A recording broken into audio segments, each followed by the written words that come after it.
Good morning, everyone, and welcome to the B semifinal of the famous and fabulous for the Over the Rainbow Spiel here in Ottawa. I'm Harrison, and I'm here with my wonderful teammate, Jen. Early morning. These are the folks that were in A and now are in B. Still hoping for some glory, but early start to the morning. Good morning, Harrison. Jen here. Another Over the Rainbow player, unfortunately knocked out yesterday afternoon. So we're here to cheer on the B semifinalists as they move on towards hopefully the finals this afternoon. And as the teams are out there doing the warm up, we will just thank some of our sponsors here. So we have Eric Sangster Mortgage, of course, TD Bank, who's also sponsoring the live stream of this weekend, the Ottawa Curling Club for the facilities. We have Axton Walker Insurance Services. We also have Skanes General Contracting, Andre and Jen, Stroked Ego, YOW Home Team. And Shepherd Psychotherapy, also Good Life Fitness. We have our beer sponsor, of course, Dominion City. Loudmouth has done our printing. Bridgehead Coffee has provided the caffeine, which has been much appreciated these early mornings. Alphabet Sports Collective, Centertown, Joy of Snacks, and Gabriel Pizza, all are our event sponsors this weekend. So we have Team Francis here throwing the red rock. So on Team Francis, we have at skip, Bill Francis. Third is Jeff Junkie. Second, Stephen Coteau. And then the lead, Jeff Valez. On Team Laframboise, throwing the yellow rocks today, we have Skip Dean Laframboise, Vice Brandon McDonald, second Ryan McAdam, and lead Jeff Waring. And first rocks are on the way. Looks like Dean has secured the hammer for today. So they would have done a coin toss there at the start to pick hammer and color of rocks. It's an 8-end playoff game, so loser is out. Winner moves on to the finals later today, this evening after the closing ceremonies. First guard's gone up. We have a just off center guard for Team Francis and lead rock heading out for Team Laframboise. As a reminder, the Over the Rainbow Spiel does follow Curling Canada rules, so we do have the no tick rule in effect. And looking good for a draw behind cover.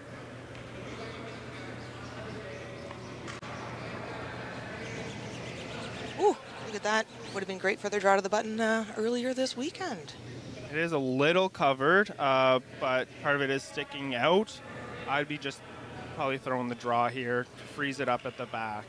Being behind the hog line, or the tee line, sorry, not ideal because it does allow for that freeze to give red the shot rock.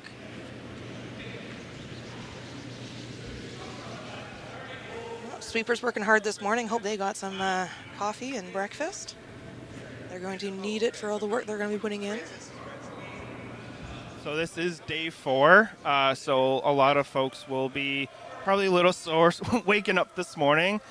Some teams here, too, would have been playing last night at the 9 o'clock game, so not a lot of them having a full rest period. But, as Jen said, with the coffee and the caffeine, I'm sure they're all caffeinated up to get through this game.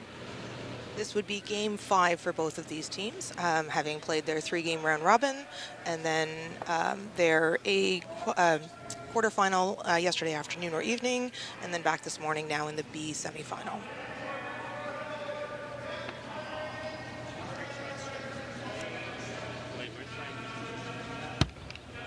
Pair of lovely draws by both teams. Now looking like Team Laframboise may be sitting 2 on the side of the 4-foot. Yellow rocks are, you can see from here, open. There is potential for a double. In the round robin, there was a draw for the doubles. You also got to ring a bell, but once the playoffs start, the bell isn't a thing anymore. Can't distract the high-level curling that's going on out there. And it might be obnoxious at 9 in the morning. Now, Team France is really trying to curl it over. 1, 2. Oh. And a double. Oh, is that out of play? It's just hanging on the back line there. I'd probably give it to them. I would.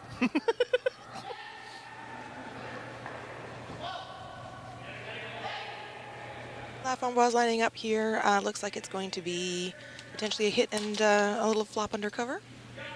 Yeah, that's what I would do. You could probably get shot off of this. Um, get behind cover and try to hold on to that scoring potential.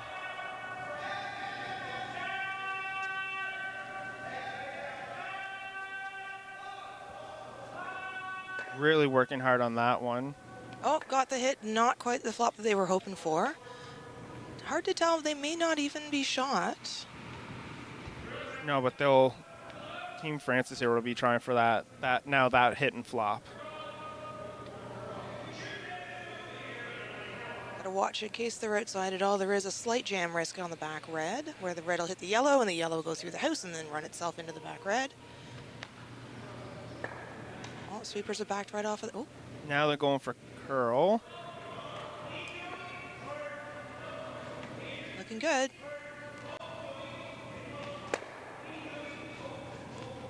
And they missed the jam at the back. Red now sitting 2. So something David and I were commentating yesterday. We were talking about the ice and the surface and everything, and need that more positive rotation.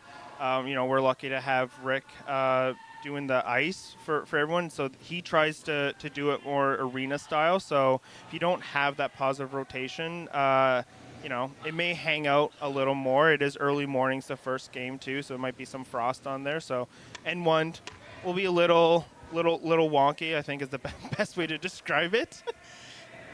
Oh, got the hit, but unfortunately a roll out for Team La Framboise. So now we have Team Francis looking like coming. They're going to draw the other side of the sheet.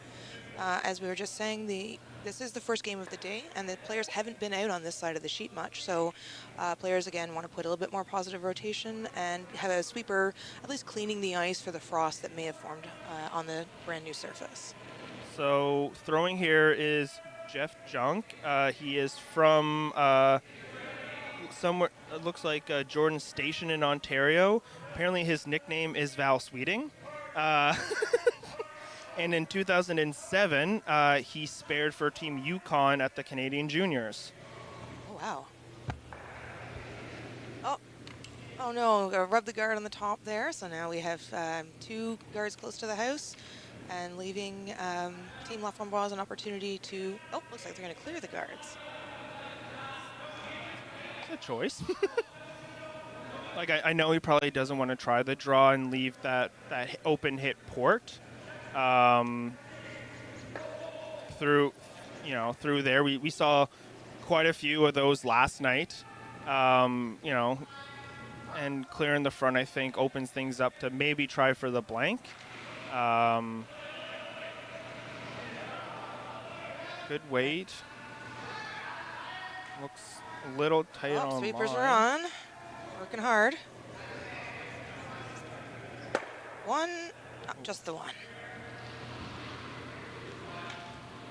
Gives Team Francis an opportunity to come around and sit 2 behind, both potentially behind cover.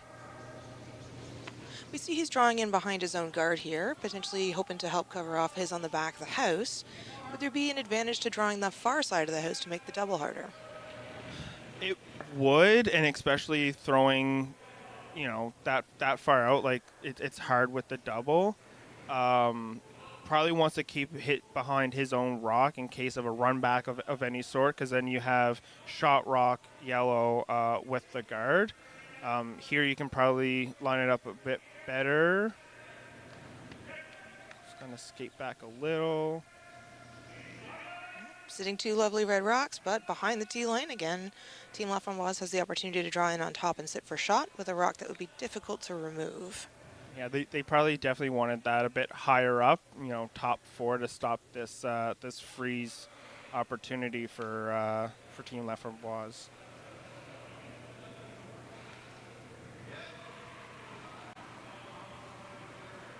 Oh, Ryan and Jeff working hard on this one. Looking Seem like it might be up a little bit on the light side.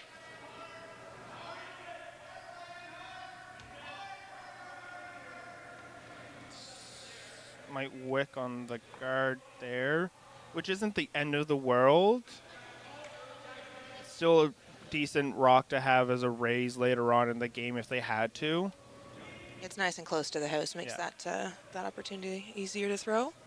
Team France will be drawing around the other side now that there's a bit more cover for all the rocks to try and lie 3.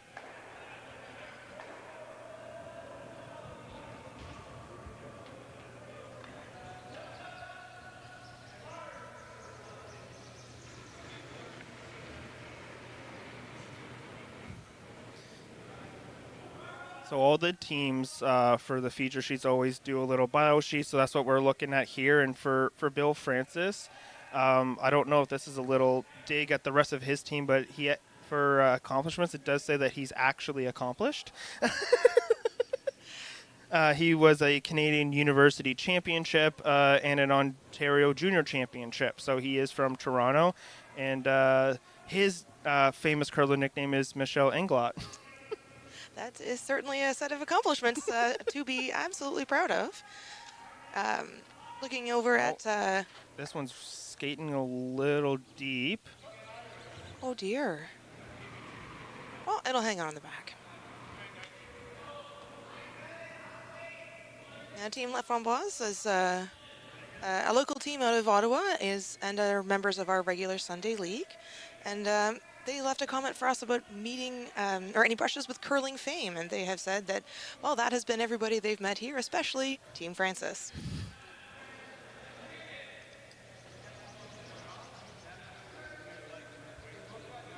Dean Lafamboise coming in for his shot. Skip's, of course, throwing last.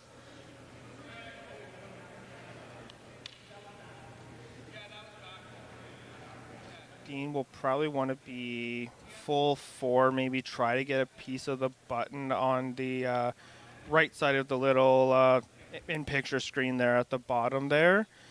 Too far over, and you risk a run back from red with a few behind cover, and you'll be sitting almost a whole handful.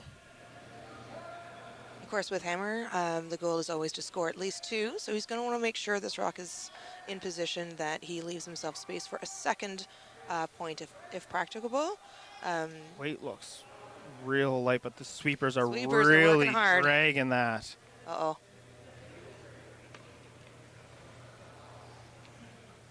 Draw path is a little harder now. Team France is electing to go and draw for the top 8, really to make it harder for Team Lamframboise to try and get a scoring opportunity here. So Team France is going for the force. Team La Framboise does have their yellow rocks close to the house on both sides. We do have 2 raise opportunities as well if this path gets completely blocked. Of course, raises are a little harder than a draw, but they do make for a good curling TV. Team France is looking to be changed the call to maybe a run back. Sorry, a guard to stop the yellow run back. They are sitting 3, so they're in position to steal.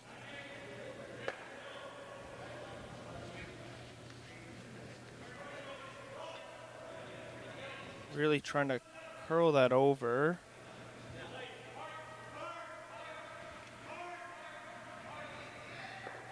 Oh, little raise in. Now we have Red Rock sitting 4. Dean facing a do or regret shot of having to be drawing the full 4 foot to outcount all 4 of these Red Rocks. These are those stressful moments for the skips where they have to come down the ice, manage a finesse weight shot where you're got to be very careful and balance that against the nerves and adrenaline going with the, oh dear, I don't want to give my opposition 4, especially this early in the game. So Jen and I play on Fridays together. In this tournament, we were the front end. She was lead, I was second. On Fridays when we play, I'm skip, and she is third. Her partner Andre is the skip for this tournament. So, how many times have you said to Andre or I in this moment, you just got to relax and and make it through, or maybe you want to reflect on the advice that you asked from Emma Miskew last year, embarrassing both Andre and I in front of a room full of people, saying, when the skip's in their head, how do you help pull them out of that? Well, what you do is you try and tell them that you're there for them, and especially with these where being heavy is a Uh-oh. risk. Skips trust your sweepers to get you there, but you gotta give them something to work with.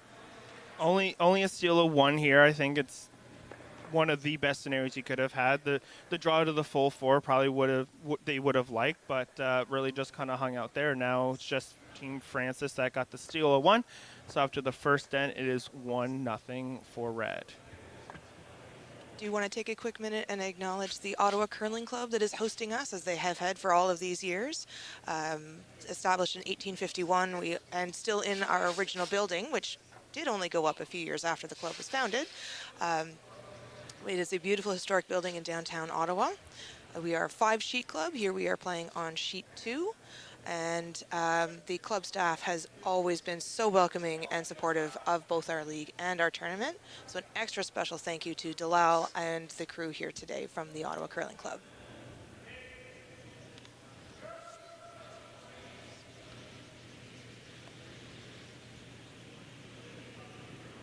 Lead rock's underway. Again, red stole in the last end, so they maintain the first rock. Yellow maintains the hammer.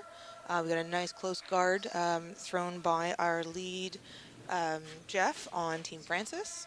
And now lead Jeff on Team La Framboise throwing his first stone.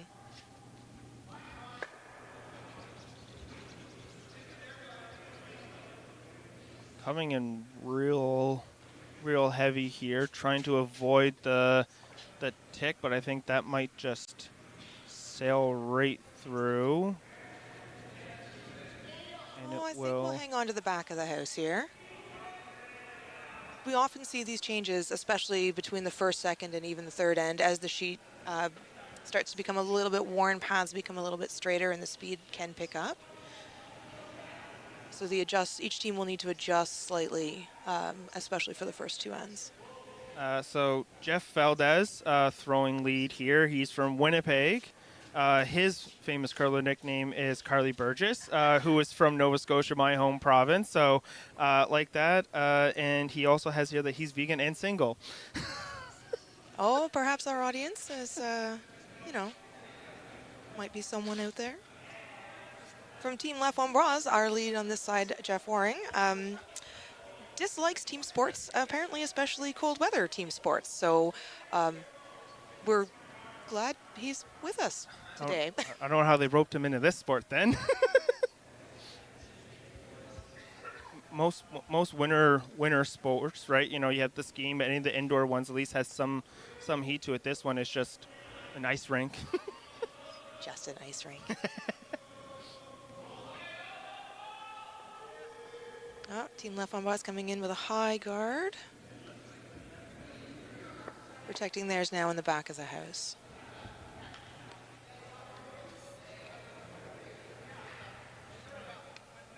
Team Francis will be trying to come in around here now. You have the center line guard, the corner guard. You get behind that.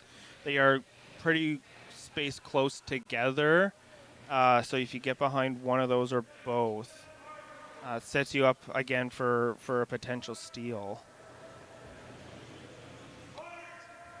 As a reminder, the Over the Rainbow Bonspiel round robin play is 6 end games. Once we reach the quarterfinals, we are out to 8 end games, so we could be here. Oh, skates by the front guard there. We could be here for several more ends. Red one is still buried behind the two. Is now harder to take it out. La Framboise, I believe, is going to be following it down to try and sit with a piece in the 4-foot potentially. Again, with the goal of being above the tee line to make it so that Team Francis can't put another rock down sitting on top of theirs.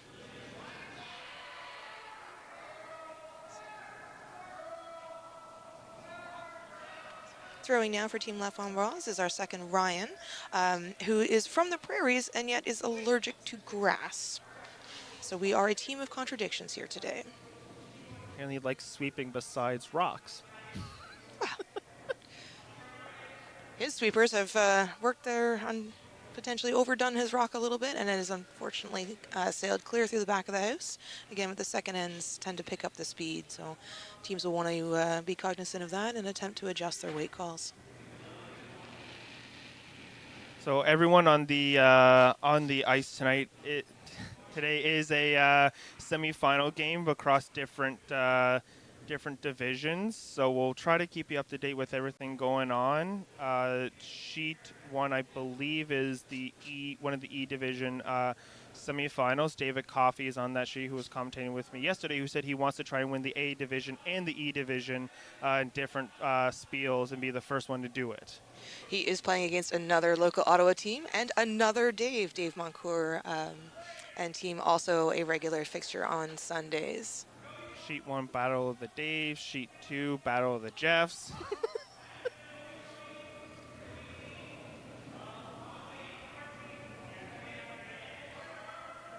Sheet 3 is one of the A semifinals, I believe.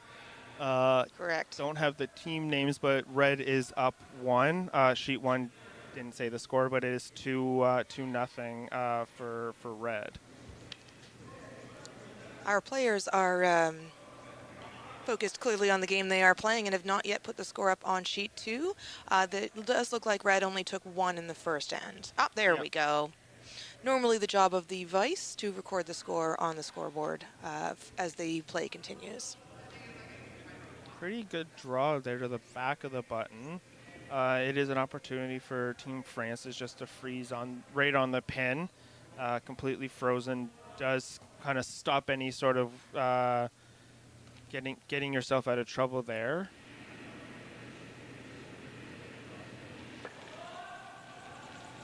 We are seeing more play closer to the button, again being a little bit more cluttered. Means we could be facing an end with more draws and fewer hits.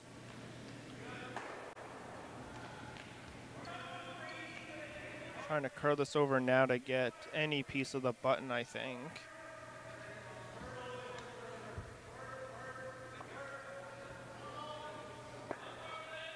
Oh, and a little bump back. Is it far enough?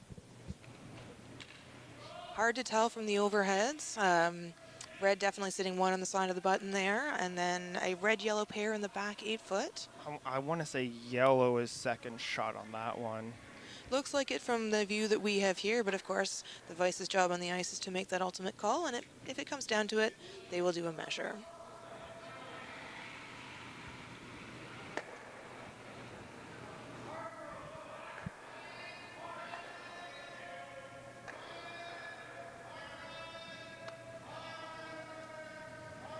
Oh, trying to curl this one awfully hard coming down. Sweeper's working hard. Trying to get a little flop. A little rollover. Beautiful.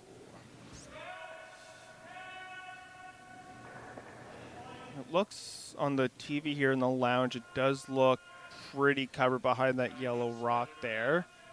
There is a high yellow guard that isn't visible on all of the overheads, being a little further out, closer to the hog line, visible here in this shot. It is protecting the yellow that was just thrown by Team Laframboise.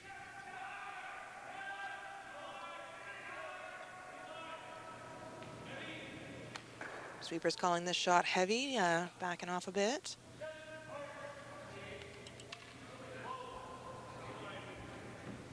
Want to curl a little, just even a little bump to push the yellow into a better spot from the hip, but that's finished almost nicely, but yellow's still sitting that one. Laframboise will really want to try and close off the scoring area here. You've seen Dean indicate, as skips often do, the number 1 call for the shot, in this case a top 4 foot draw, but has also indicated a top 8 foot or top 12 foot is sort of your backup plan, giving the sweeper or the thrower the idea that, if you're going to make it the shot, let's do top 4. If you're going to be anything, be a little bit lighter because that guard could be useful. There are other times when a skip may say, you're going to throw this draw, but if you're a little heavy, a bump is fine too. It's always nice to have options. In the case of Jenna on Fridays, we normally teams have plan A, plan B. We sometimes end up in plan Z. But those Plan Z shots always end up working for us. Sometimes. They're always fun. Dean here, our team left on Bois here, having come a little bit deep, sitting back button. It's created a little pocket now that it's possible for Team Francis to throw a draw into, and that would be extremely difficult to remove. So for Team Francis, one of the highlights they have here for their team achievements is that they're a two-time national champion for the Pride Nationals there. They've never finished before fifth at Nationals either. So I think that's a pretty good accomplishment for the team as a whole. Team La Framboise have their greatest curling success. They have written a quarterfinals of the 2026 over the Rainbow Bonspiel, but I think we're going to have to update that for them because here we are Sunday morning playing in the semis. Sweeper's working hard on this draw. Want to try and get it past that red guard. Just a little wick on the guard there. still leaves a potential raise if they wanted to on one of the skip shots there. Team La Framboise considering options as well. They still, of course, have 2 rocks to go, having last rock privilege with the hammer. Choosing to come from the board side of the sheet here. It does run a little straighter on the board side, typical to what happens, at the Briar and the Scotties when you're up against the crowd. So we'll see how much this will curl. Don't hate the draw from the other side either. A little more open. You don't have as much to wreck on coming in for a potential 3. Back of that house is looking awfully crowded, though. So far, there's only 3 rocks not in the playing area, including the free guard zone.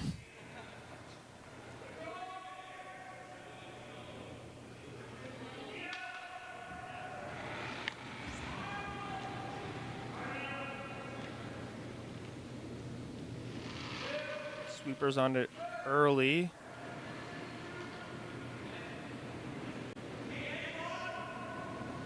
Your front end spend a lot of time working together, judging rock weights. It's not uncommon for them to agree on weight calls. It's also not uncommon for one or the other to adjust their calls as the rock progresses down the sheet.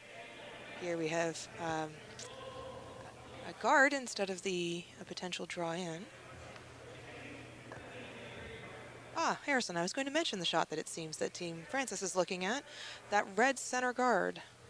They may be considering running it back into the pile. Yeah, I think they're looking at the center line guard there. They also were looking at that top 12 red as well to maybe try and run it back, but they are electing into the center line. It's a longer run, but it is straighter run and up the middle of the sheet. And from this view, that rock seems certainly more open.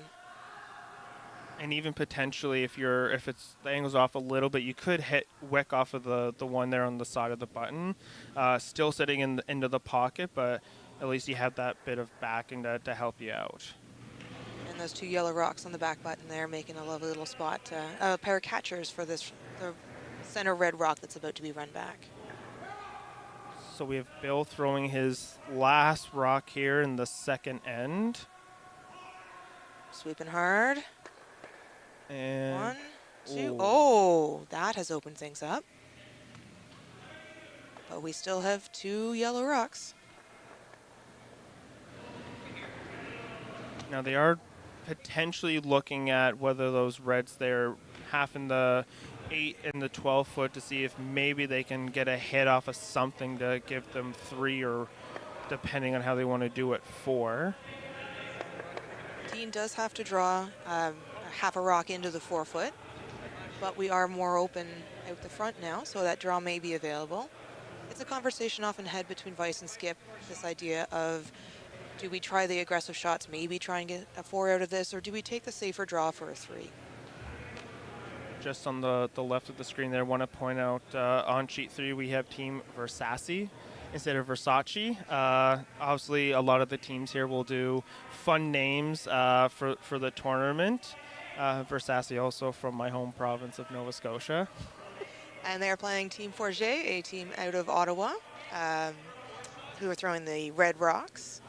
That is one of the A semifinals. So there's excellent curling happening this morning for anybody that wants to come down. So it looks like Dean might be trying to go through that port similar to what Bill did. I think to hit that back yellow one, push the red out, and then you got a massive score of 4.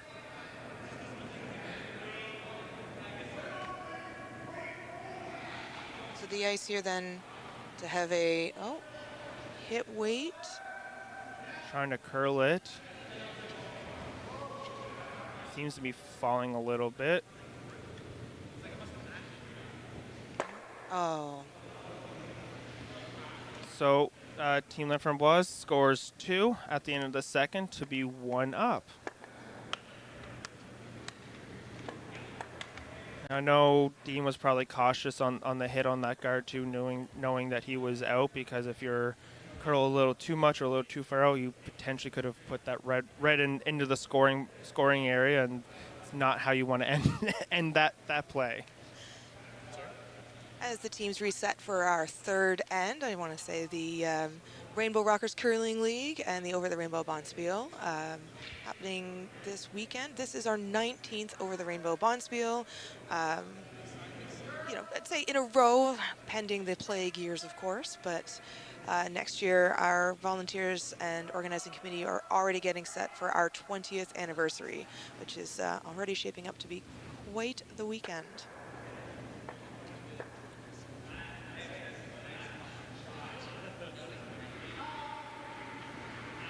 Uh-oh. Oh no, sweeper's working hard. Uh-oh. Here we have a hogged rock, a rock that didn't make it down the entire sheet to end in the far end to remain in play. These lines called the hog lines. And in this tournament, if a player fails to cross the far hog line, that is a $2 penalty paid into what is called the piggy bank. At the end of the weekend, our organizers will collect all the names of those who had to contribute to the piggy bank, and the prize is half the cash in that bank. So, Hate to bring up a sore spot, but in one of the games that we played, both Jen and Andre hogged in the same game. it may have even been in the same end. It happens to the best of us. Now, to be fair, for Andre's hog, you and I did try to sweep it over so he didn't have to pay. Yes, if your front end sweepers like you, they will try and spare you the embarrassment and the cost of a hogged rock. That said, if you've been working them overly hard, we may not. Like Andre. There is sometimes an advantage in allowing a rock to hog. You may not want that very high guard that could be blocking a large section of the draw path. Just slides right into the top 12.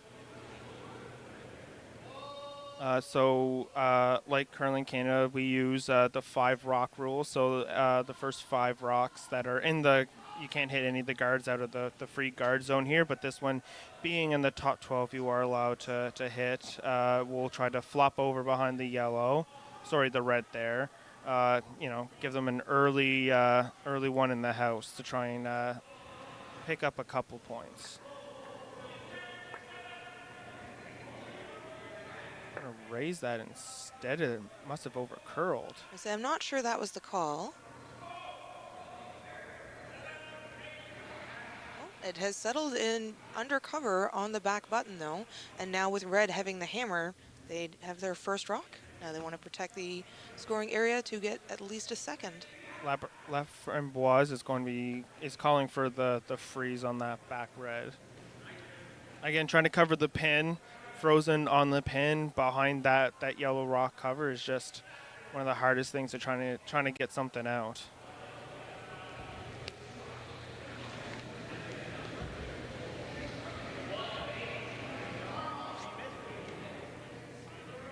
Sweepers indicating the rock seems heavy to them. If the line is good, Dean may indicate that we could go for a tap back. Dean's walking away, so I think he thinks it's going to We're a little wide. Wide and right through. did curl quite a bit, I will say, for that weight. It did. That would have been just over backline weight. Given where it ended up, line felt pretty good. It did, yeah, it did curl all the way into the center line. So if the weight had been a little bit lighter, we could have easily seen that sitting on the pin. Team Francis here opting to draw the other side of the sheet. There are guards out that side, but there is the advantage of playing on both sides of the sheet early in the end to get a feel for both sides. We saw in the last end a lot of play coming down one side and not the other. And then if you are forced, especially as a skip, where you have to then play the side that hasn't been used much in the end, you don't have as good an idea of the ice, the speed, what the curl could be like. So by playing both sides of the sheet early in the end, at least your sweepers will have an idea to make it easier to judge later on if you do have to switch sides. Calling a board weight hit here, probably the raise, no, through the port, sorry, on that top red one, I believe. Does look that way. Sweepers being called for the curl. Of course, directional sweeping taking the curling world by storm. And will they get it over? They did. What an excellent shot by Ryan there. Got a piece of it. Don't know if they wanted to stay around, maybe flop a little under that yellow. It does make the hit a bit harder, but at least it's a bit more cleaned up here with just one rock and the high red guard there with the yellow at the top 12. Team Francis throwing again. Looks like the same draw.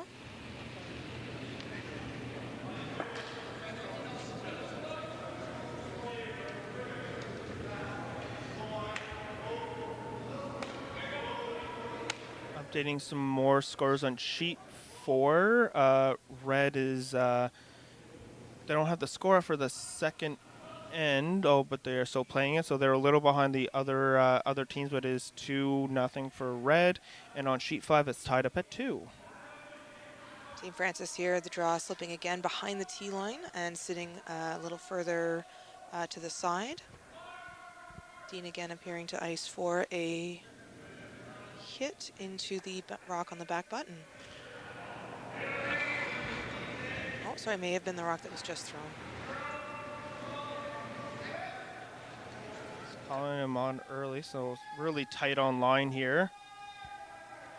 See it from here, it's really curling a lot.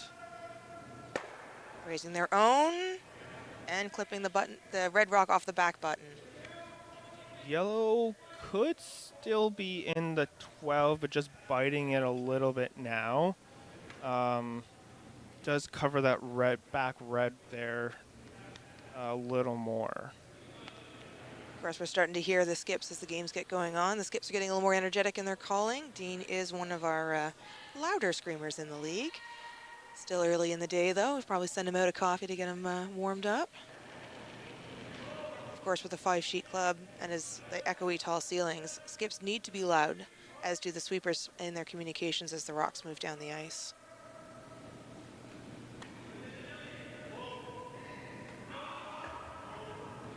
Team Francis on and off this rock. It's looking good weight-wise. And another guard.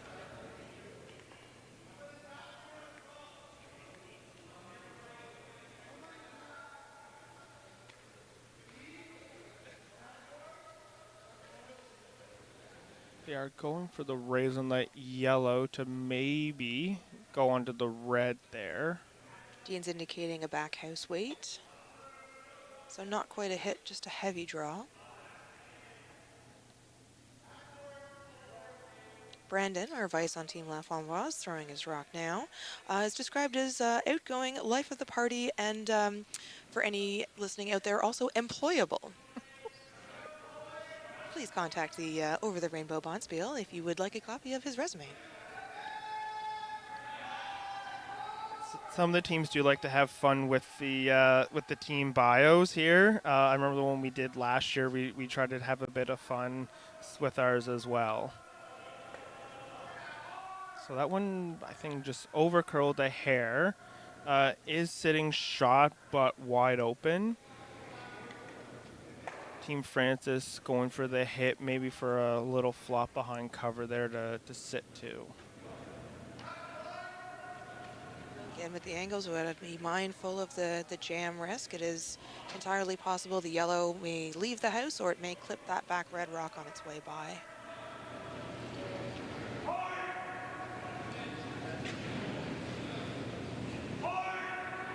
Sweeper's being called on. Working hard down the length of the sheet here. Now going for curl. Little flop Beautiful. behind cover. Might have a little piece, maybe a quarter of the rock sticking out, but still a really good shot. It is one of those things you need to be mindful of, especially as a front end and especially on hit weight rocks that are moving really fast. You have to pay attention to your other sweeper, you have to pay attention to the rock that you're following down, and you got to watch out for those guards outside the front of the house. They are quite the tripping hazard, being ankle height, and it hurts if you land on one.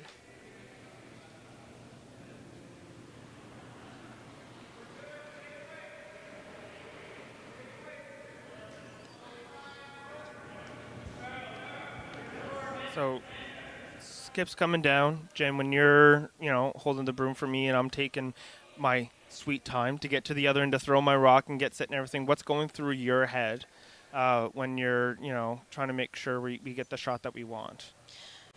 Usually it's trying to think of our multiple plan B, C, and Ds, which turn are we throwing? Is this one, have you been hitting the broom? Have you been hitting your weight? If it's going to go sideways, what options do I need to keep in mind?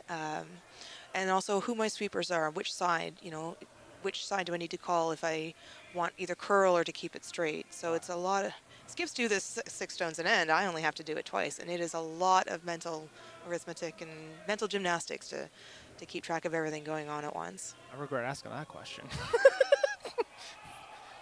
I don't hit the broom all the time, but you don't need to call me out, Jen. No, you're pretty good. Dean here being loud. Sweeper's working hard.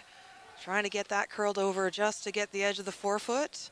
Oh, that one's a hard call. I do think yellow is shot, though. They got that little extra bit of curl towards the end. I've been skip in that position where I've been. Now I'm also one of the loud folks. Jen knows, so I tried to stick to the hoggling where Dean was just to keep my sweepers on it, but don't want to deafen them. Or the sheets around us. Or the sheets around us. Yellow here positioned above the tee line, where the red that could be first or second shot positioned behind it. Dean would have options for things like a tap back, or even just a nudge sideways to get that yellow rock further undercover and well protected by the yellow guard out front. The call is that like sideways nudge onto the yellow. I do really like that because you can get your shooter to roll to the other side of the house. It is open. It will be higher in the house. You'll have 2 shot behind cover, making it hard for yellow for the last shot at the end. Really trying to curl that over. And gets a piece of it, but definitely not what they wanted. No, and here we have Brandon checking to see if he can tell if it's red or yellow closest. Dean now taking a look. Normally in scoring, it is the vices who make the final call on the sheet at the end of each end. Sometimes it's really hard to tell, and also you can only measure after the end is played. The only time you can measure during is obviously to check and see if a stone is in the 12 foot during the 5 rock rule. So they'll probably want to try and get that red one out of there just to make sure that they are sitting 1. If they get the hit in the right way, get 2. Brandon suggesting potentially a draw to nudge the yellow sideways again to make sure that it is shot. And there are times where skips and vices will look and say it's one way, but you measure it anyways, and it goes the complete other way. And you always want to try and play the strategy as if it is your rock that is ahead. But if you only get one, you only get one here. Yellow obviously potentially getting the steal, so they want to want to move that yellow over just to be safe. that it is theirs, but it is a wide open draw on the other side of the sheet that red could just put it right on the pin for their one. Where we are in the game, of course, makes a difference on some of the calls that you may make as well, and also if you want to be more aggressive or more defensive. Do you agree with this call, Harrison, as a skip? Is this what you would be having your team throw? I don't know. Now, we are only in N3, so the game is still young, and you are up one, but without hammer. So I like this as a call. The other thing to consider is there's not a lot that could go, I suppose it could go wrong if they overcurl and accidentally bump up that higher red, but there's not a lot of other things that could make it worse. I think like either way, the heavy draw that I think they're playing here is definitely the shot. Whether it's moving the Dean is indicating that it might be way outside, trying to get it to curl. Either way, if it's bumping the red or bumping the yellow, I think that's probably the best thing to do right now. Sweeper's working hard all the way down to the last moment. Oh.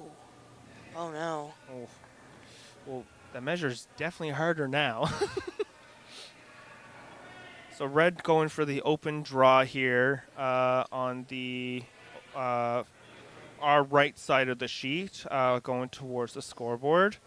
We'll see. I would assume that they will measure those two rocks there, the red and the yellow, unless they take a second look at the end and say that the little bump there moved it over enough. Yeah, from our view, it is very difficult to tell.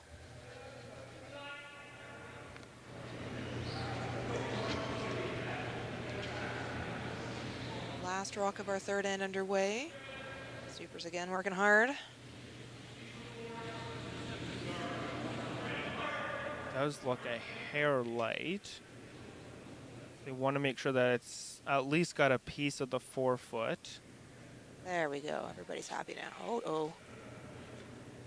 Oh no. Turned up a little light. And we have the vices.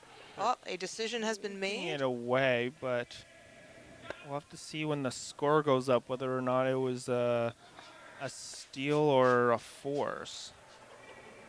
Skip's here enjoying a jovial moment. It's always fun to be playing on a sheet with teams that you know or teams that are fun like this to play against. It makes the game just that much more enjoyable. Red is picking up the rock, so it was just one red there. We're tied up after 3. Dean now having hammer. Of course, any team that scores, the other team takes over the benefit of last rock. So starting the 4th, almost halfway through the game, yellow will want to try and keep hammer in the even ends. If you do go the full distance, the full 8, being tied or one up, one down with hammer in the 8th is, the best scenario I think you could be in.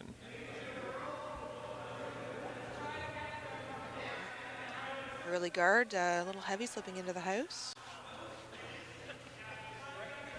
And looks like it's got a piece of the button. Dean now icing Jeff for a hit. Oh. Or no, could be a corner guard. Yeah, just going for the corner guard. He's got hammer. He wants to try and set up himself for maybe a hit and flop just to kind of solidify to keep that hammer. We have seen all 3 ends so far have been quite rock heavy. Lots of rocks in play. Guards out front, lots in the house. It is a different strategy, playing the more cluttered house versus something cleaner with fewer rocks in play. Guard's a little high, but still useful there for yellow. During the round robin, teams obviously would have had practice for draw the button. Every team after the first game has to draw the button to use this for the tiebreaker. Our team, we thought we would have done a little better, but we end up 4th out of all the teams in the tournament. A respectable score, though, of just under 200 centimeters for a combined team score. Helped along mightily, of course, by our skip, Andre, who managed to cover the pin for a distance measure of 0. and the top two teams did end up getting a prize. So congratulations to those teams. Yellow, I think, will be trying the hit now. We do have stacked guards high up front of the house. Oh, Brandon working hard. Dean did bow his head there. He knew it was a little Ooh. wide.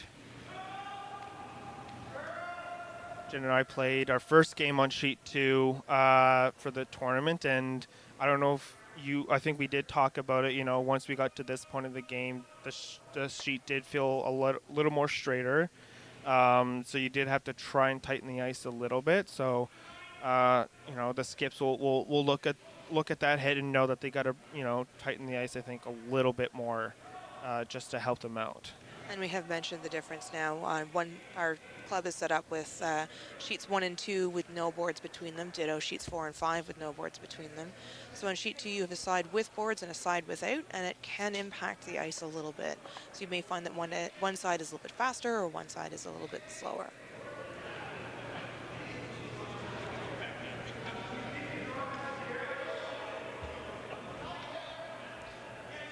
For those listening, we have just been slipped a note from the executive. We want to say a very special happy 37th birthday to Jeff Junkie on Team Francis. So he'll definitely be wanting to play for the win to celebrate that and get that berth into the final.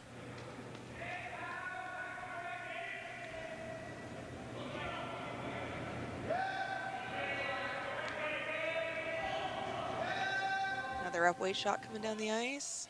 Trying to sweep that to keep it straight. You'll see some of the teams, especially the ones on like the A and the B and some of the C teams, will use the one sweeper technique, whether it's for straight or for a curl. Obviously, changed the rules a little bit with the single stroke shots, so you are still allowed to do the directional sweeping. Just can't do those single strokes that some teams have been doing the last couple of years. So try and slow the rock down. And we got rocks top 4 and back 4.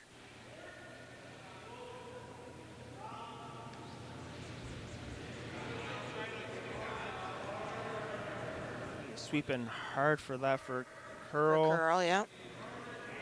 Try to get a piece of the yellow. You don't want to just got a piece of the yellow to get that out.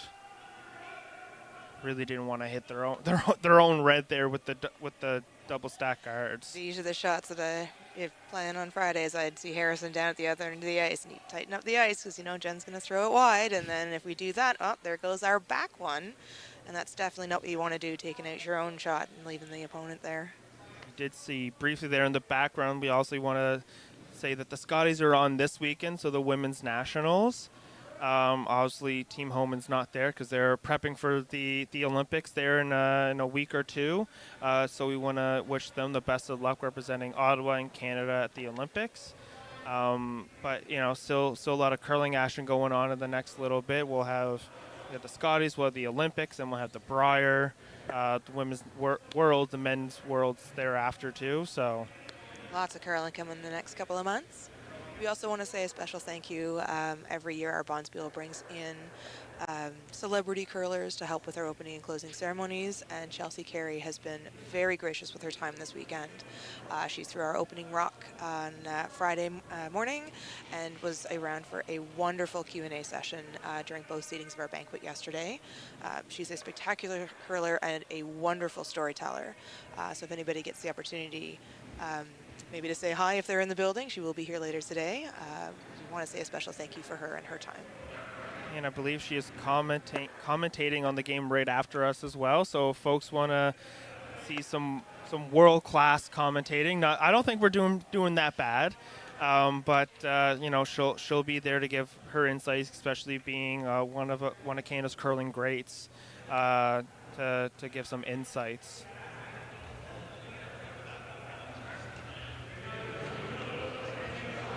We have rocks out of the forefoot and yellow rock in the back. Yellow's going to be trying the hit and flop here. Get two behind cover. leaving that draw path open isn't the worst thing either, because you can still do the heavy guard, push the red back if they are open. They are. Nice, clean, straight back. Right on nose. Probably would have liked a little flop on that, but you know, as we said, the ice is getting a little more straighter as we keep throwing down that side.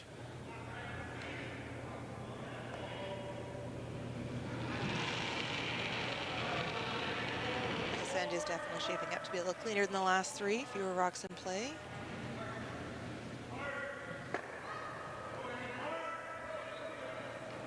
This one's tight on line. Sweeper avoiding the rocks. Did get the back one, not the one that they wanted to hit. And lost the shooter though, so now we have just the one yellow rock in the house. Dean now trying to protect this. He wants to make sure that he's setting himself up for a 2. Last rock here for our third throwing. Some discussion back and forth. Vice and Skip talking about 2 different possible shots here, either the high guard in the 12-foot or drawing into the side to split the house.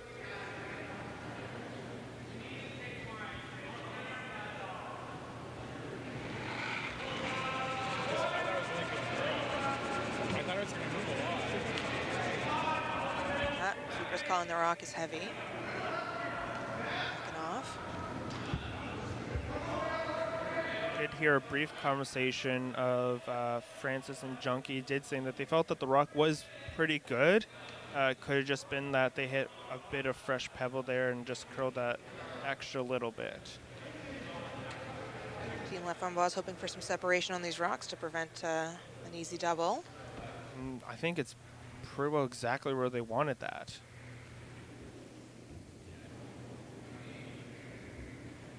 Francis just standing out front, just past the hog line, looking back. Discussing some angles and options for a potential hit.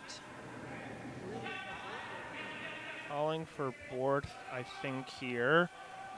Probably not enough to get rid of both, but enough to probably move one of them in a better, or both in a better spot so they can do something on the second shot.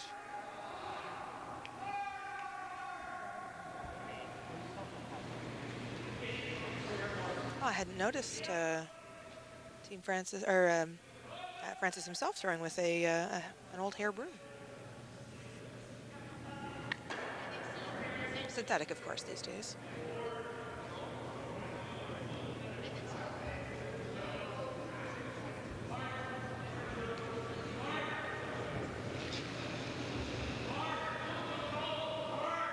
Called hard for the curl. Nice hit, but again, shooter going out the back.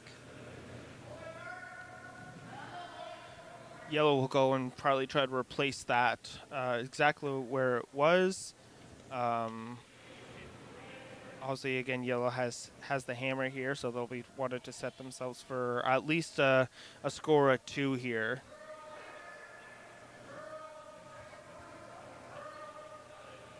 As Jen said, it is a cleaner, much cleaner end this game, this time around. Not a whole lot out front, not a whole lot in the house. Sometimes the simple ends are often the hardest ones because one wrong hit, one wrong, heavy draw, and the whole end kind of turns upside down. Well, we don't necessarily have strict timing on these games. The pros do, of course, play against a clock, and sometimes these hit-heavy ends are much better at saving time. Yes. You do get to, nice clean open. Okay, we'll throw the hit, we'll throw the hit, we'll throw the hit, and you can bank some of that time for later in the game when you are suddenly looking for, you need that extra time, potentially call the coach out to make these more difficult shots. Some technical adjustments going on behind the scenes here. Do want to say a special thank you to TD, who has partnered with the Algonquin Broadcasting Program. We are here with several students and their supervisors who are gaining some valuable experience while also giving us the opportunity to bring you these games live. This one was a little heavy and a little outside. Electing to go for the freeze from Francis, which is what he's probably doing, is throwing for the double to stick around. staying open. Doesn't want to stay open because it will force the blank here for Team La Framboise, which isn't the end of the world. A blank tied isn't the worst strategy here. You can still put on some pressure, but scoring one isn't always the best option this early on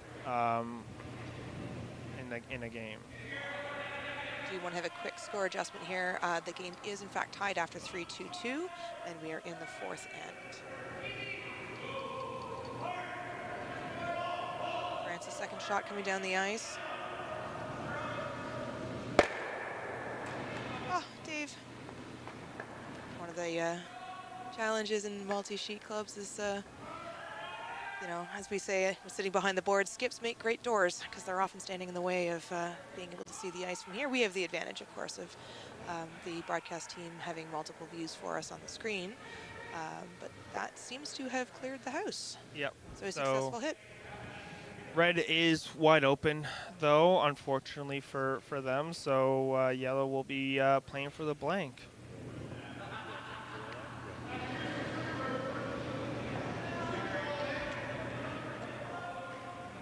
Other sheets are still pretty close in score. Sheet 1, yellow did score 4 in the second, so it is 4-3 there. On sheet 3, we have red up 2 for 3-1. On sheet 5, we've got red up 3-2. And then looking between two pillars for sheet 4, it is 3-2. Oh, and it is a straight hit for yellow, and they score 1. Team takes 1. Team La Framboise now up 3-2 after 4. They are maintaining the hammer and the eve at end, so it's not a bad call, but I think I did hear Team Francis a little shocked that there was no blank for that one.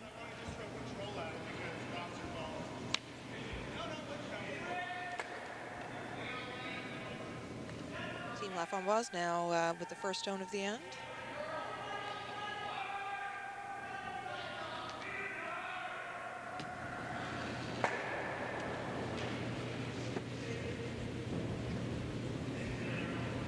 We will say the Over the Rainbow Bonspiel this year is the fabulous and famous edition with an Oscars theme going on throughout, as you can see through our decor. And on our team biographies, we have a question posed to the team. Who on your team would be the first to win an Oscar for creating the most drama? Or recommend any other Oscar of your choice. And for our teams today, Team La Framboise said this question caused too much drama, and Team Francis declined to comment.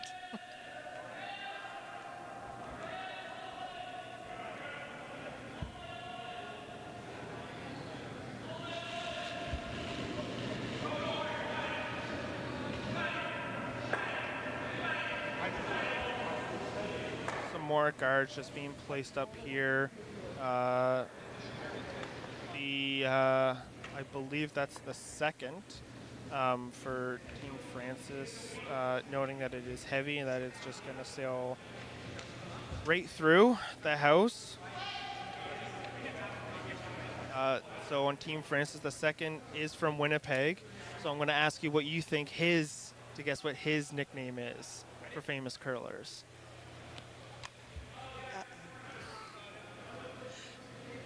I'm going to say the wrong one.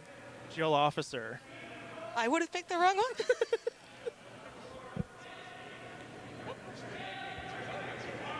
Of course, the Ottawa Curling Club, home of Team Homan. We've had several other exceptional level curlers come through our doors. Craig Saville and Johnny Moe, to name a few.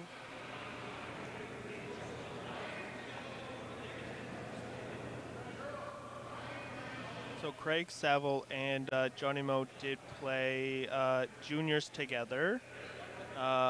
Their name is up on a board, and I believe that was 1 year where my favorite curler, Brad Gushu, known as Bradley back then, was the spare for their junior team when they went out to Worlds.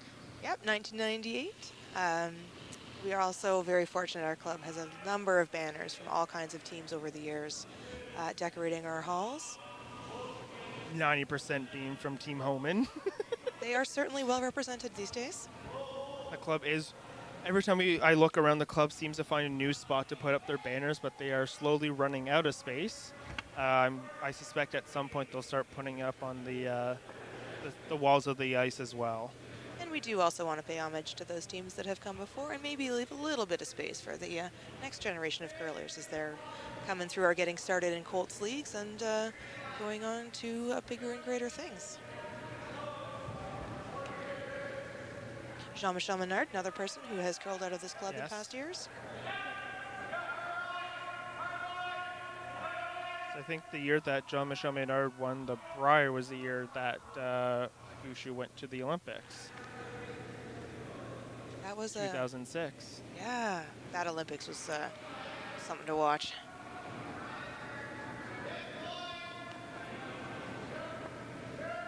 Sweeper's working hard, bringing the seconds rocks down the ice.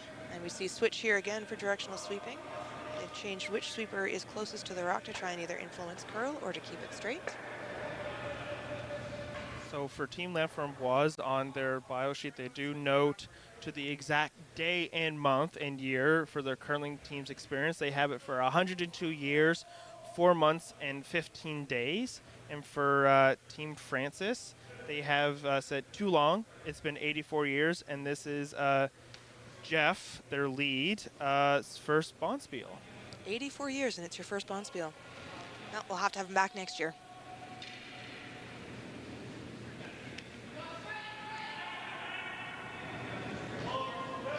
Again, we hear overlap from the other sheets being picked up on the mics on the ice. Another skip calling to keep a rock straight.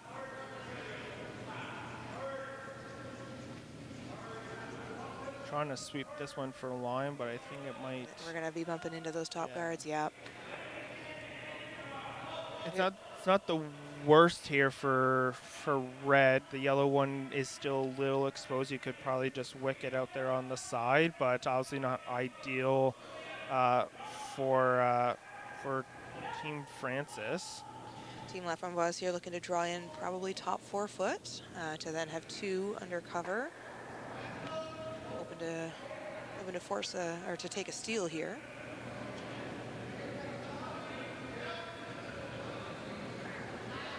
I think at some point Team Francis might have to try and open up all those guards, because this one I think may just pile in there as well. Yeah. Just to open things up, I think is probably the best thing to do right now. Starting to see a little bit more curl. We've had both teams now over curl draws into the pile of guards. So again, this was a symptom of the shifting ice as the games go on. It's always hard when, you start the game. Obviously, they did ice maintenance and everything to you before this game, so you would have that bit of extra curl in ends 1 and part of 2. You get into 3 and 4, and it runs straight. And as Jen said, you're into 5, and things start to curl once again. We also have to remember these poor sweepers. This would be these teams' 5th game. They both played, I believe, 2 games yesterday. It could be another 2 games today if you're on the winning streak. So it is a lot of work, especially being front end. Yeah, and the skip did come in to help out. So that was good for that, and gave that little extra curl, a little distance. So yellow there is now sitting 2. Seems to be electing to protect these 2 now with another guard.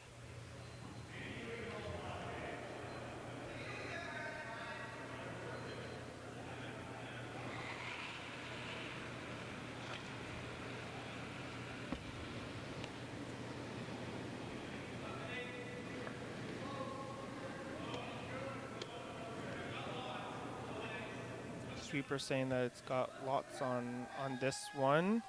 Now it's really starting to come down. They want to try and hold the line. Gets past the first one, gets past the second, sweeping for curl. Lovely. That would be a challenging double if Team Francis wanted to try and take that shot and use it to take out the back yellow. It looks like they're probably just going to try and run back the red. Maybe mean, it's hard to tell. I mean, on the screen, it looks like there is a bit of a port there to hit the yellow, but it's probably running back that red just to clean things up a little bit for them.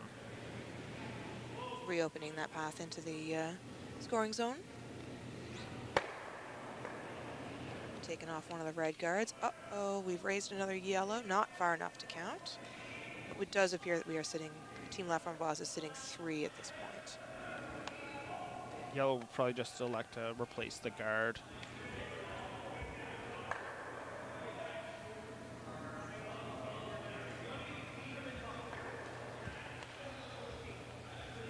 Another pretty quick end here. Obviously, a lot of hits coming now. I think you'll see Team Francis do a few more just to try and open things up again. From a skip's perspective, when it comes to strategy, we often talk about ends and if they're not going the way that you want them to go. At what point do you decide to bail the end out, and how do you decide to either try it one more time, or if your front end's not making their shots for you, when do you make that call? Yeah, so you'll typically want to see what happens in the first 3. The strategy is going the way you want to, or even if it's a little off, you keep on pace. But if you're seeing things aren't going the way you want, usually by that 4th shot or 5th shot, you want to kind of make a call of whether or not you want to change things up. Here again, they want to kind of open up the center, open up the house. There's a lot of guards in there.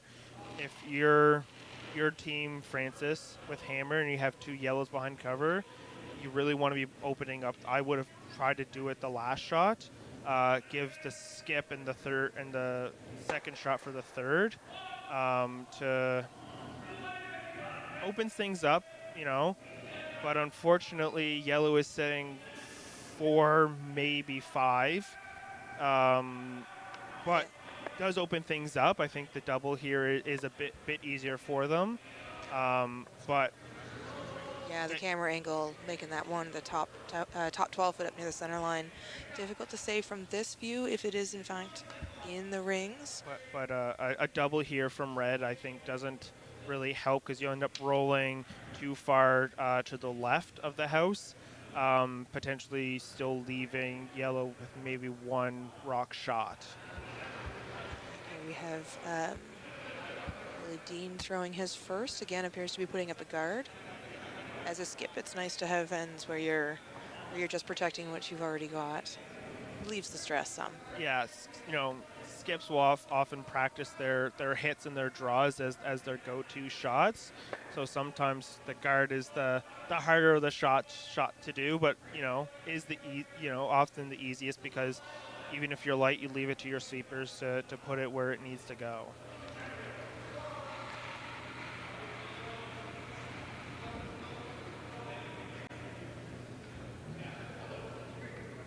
Sweepers have backed off. This one, we should have 2 calls, so a mid-zone guard.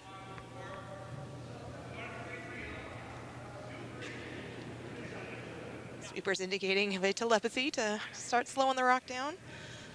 Been known to sweep behind a rock every so often to try and will it to stop moving. So this one tight to the house, still leaves that yellow rock open for a hit. Here we have it. Here's that Team Francis is going to try and potentially come through that port to hit the one that's sitting on the tee line. I don't actually know. This is where we want to call Russ and have him put some errors on the screen for us. I do believe, as we're looking at it now, we've got the broom at the edge of the 8 foot. This could be a heavy draw or even a hack backline or hack way hit to pass between that little trio of yellow rocks at the top and then to come down and remove or push back the yellow that's currently sitting the side of the 4 foot just above the tee. It's definitely a shock because if you can get a little roll, then you're behind cover here. It is just wide enough for a rock, so you want to make sure that you are dead perfect to get through the hole. Sweepers on, working hard. Wait, doesn't seem enough for a heavy. Oh, looking good, looking good. Look at that. Wow, pushing it back. Those shots are why we play this game sometimes. Facing 5 yellow and to now be sitting shot top of the 4 foot. And Lefrenbois knows here that a straight hit on that doesn't really help them because that red will just come right back. Yes, they would still be shot, but the red will likely come straight back onto their yellow, leaving them second shot. D now considering the angle raise.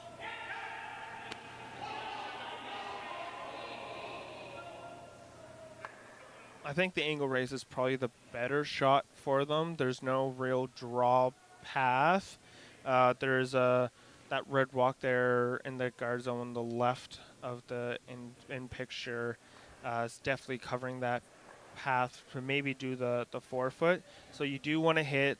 Dean's indicating at like 12:30, 1 o'clock, just enough to hit the red out of the way.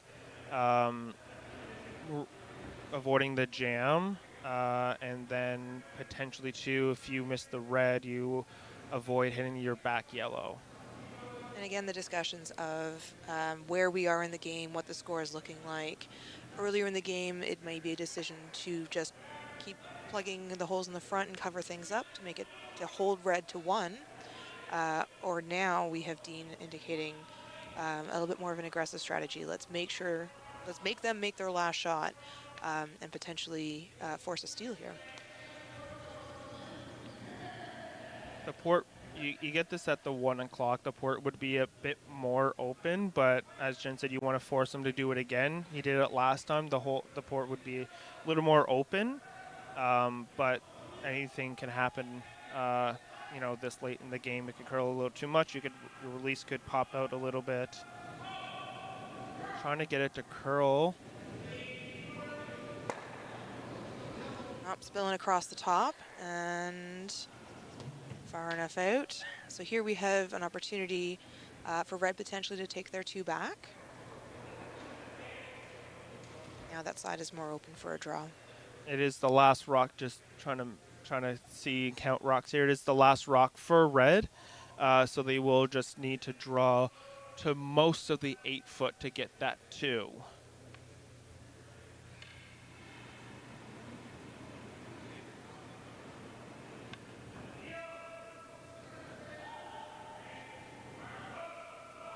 Scores across the board still pretty tight for the other games as well.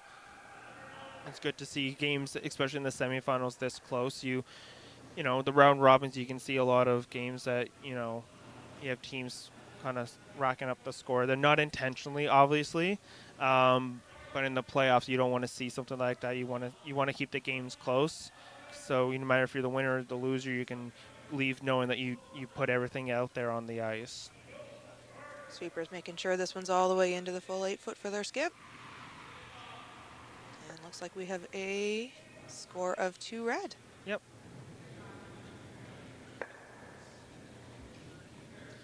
Unlike the pros who get a 5th end break, we were only playing 8 ends, so we are here for the duration. No break for the players either. This is, as we say, game 5 for these teams, and another one this afternoon if you're the winner.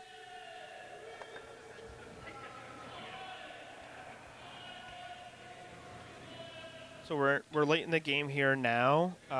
Yellow is holding onto the hammer here in the 6th. The big thing for them is to try and keep it. A blank also isn't bad. You can try and get your 2 here, in order to pull ahead and kind of force the harder shots in the 8th. But you truly, if I'm yellow, I'm playing to even just score 1, tie it up, force them to 1. You have hammer in the 8th, you get your 2, you move on. In the case that if it does tie, not to get ahead of ourselves, but they would play an extra end, so a 9th end. And if you're Andre, you blank the 9th end. You force the skip stones draw to the button. For Jen and I last year that happened. So we had played 1 game prior to that was the 6th end. Then we played the 8 end, 9. So about 14, 15 ends, and then forced to the draw of the button. And Jenna, I think, had to sweep almost most of it all the way just to get a piece of the forefoot to win. Yes, and I mean, to be fair, even though he blanked the end, he did manage to win the draw to the button. Yeah, but we did the work. We did the work. That's true. That's true. That's not his. That's not his win. That's our win, Jen.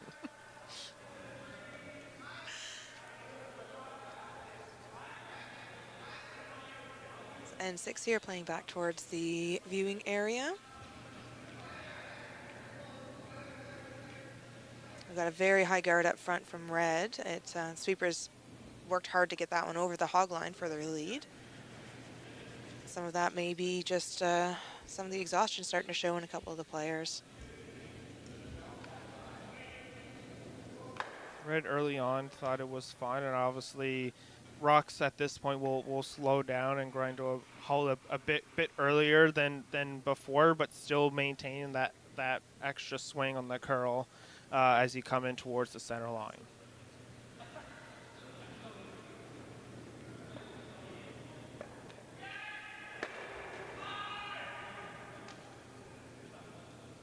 Heard the emphatic calling of sweeping there on sheet 4. As Jen said, it's very echoey. So it's hard sometimes to hear your skip, especially if they're right behind you or you know, in the house from the hack at any point during the game. Oh, Brandon sweeping that one just by the guard. A weird avoiding the guard and probably avoiding the full, but will this stick around? It will. It will, but not biting the 12-foot. Still useful for someone if they need a catcher at some point during the game.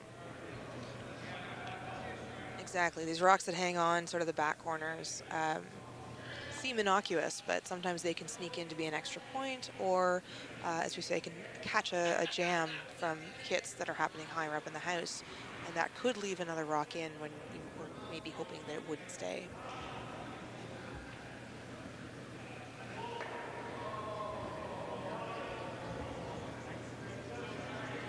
Sweeping for curl here now. Just trying to get that little bit buried behind the 2 red. That one will be sitting about half open. Yeah. Dean's looking at the angles, knowing that if he tries to hit the red, he's probably jamming on the yellow. I think he's electing to go for the one of the top 12, maybe to try and double or just get the single. Open things up a little more, roll behind cover, and you know, if you're lucky, you can get that other red one. You can push the yellow out, get the red, and you roll over, and you got 2. Just a quick score update here. This is sheet 2. We are in the 6th end with an updated score of 4-3. Currently Team Francis in the lead and Team La Framboise with the hammer.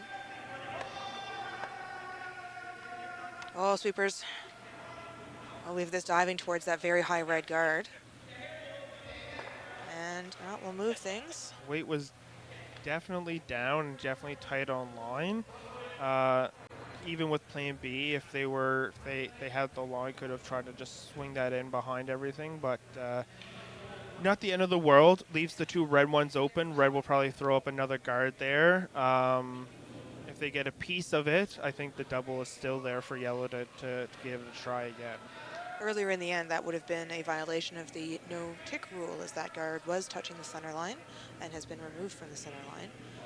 That only applies similarly to the 5-rock rule, just to the beginning of the ends. Now, no penalty for having removed that rock off the center line. Also, he nicknamed the Weagle shot after Lisa Weagle, who again is another proud Ottawa Curling Club player. Was on Team Homan for a while, part of the early victories of that team. In fact, I think I was there that year. The Scotties were in Kingston when Homan won her first Scotties. It was being close enough to your hometown that there was quite the Ottawa contingent in the crowd. It was a very exciting tournament to have been able to go down and watch a bunch of the games for, including the final. So they were understandably quite pleased to have won that one. Calling the sweepers on really early here. Must be really tight on line.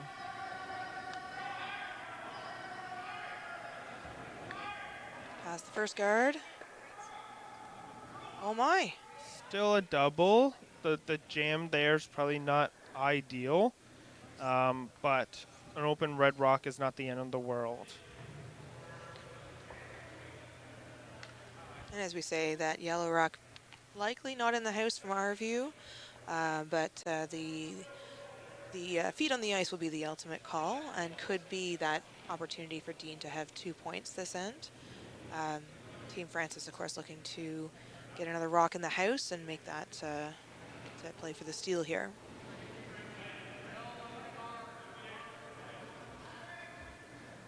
Sweepers taking a bit of a break. Not touching it at all, just letting it kind of go on its own. We'll still probably bury that red rock. Well covered and likely out counting the back yellow. Yeah. And now Team Left on Boss, if they hit that rock, will not be in the house unless they get a bit of a roll, but then they may not get the double. Yeah, because even getting the double with the way that they want to roll, you're probably sending that red rock back to the yellow to jam, or you're just missing it, probably taking that yellow one out anyways. Dean indicating to Brandon this will be a control weight hit.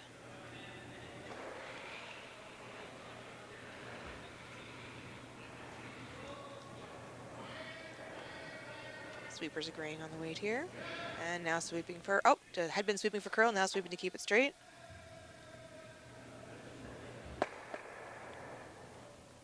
And, just missing that back yellow. Unfortunately, the first red still staying in the top 12 foot. And you can't see it on the screen, but there is a red guard closer to the hog line, I think perfectly covering that red rock here. So red will probably try to come through one of the open ports there, get another one in the house.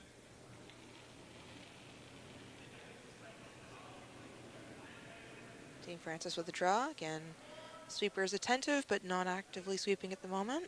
Going for a curl here.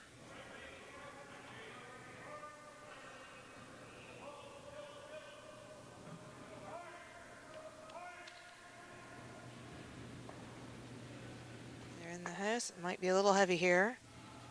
Dean attempting to take it out past the T line or back line, not quite. So red with the little bit of a wick, pushing that port open more. Red sitting 2, but a better opening there for yellow to go for the draw.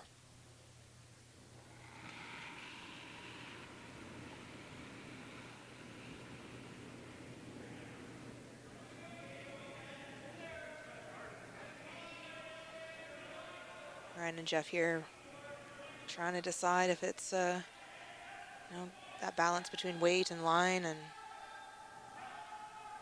and Dean making the decision for him, calling them on.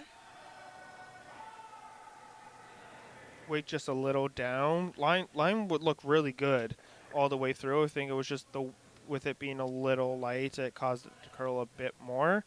The draw path pretty much now fully covered. But fully covered with yellow. So these rocks would be raisable for Team La Framboise if they wanted to take that advantage and to bring some rocks into the house while remaining undercover. That said, those 2 red rocks also undercover, so it could be a challenge to either remove those or to have for Dean to get 2 of his stones to count. I think Team Francis is looking to get rid of some of those yellows, as you said, because of the raise. Replace them with a red rock Yeah. that they could then raise, potentially. So I think this is Francis's last shot, with yellow still having 1 more. No, I believe this is our skip's first stones. Is it?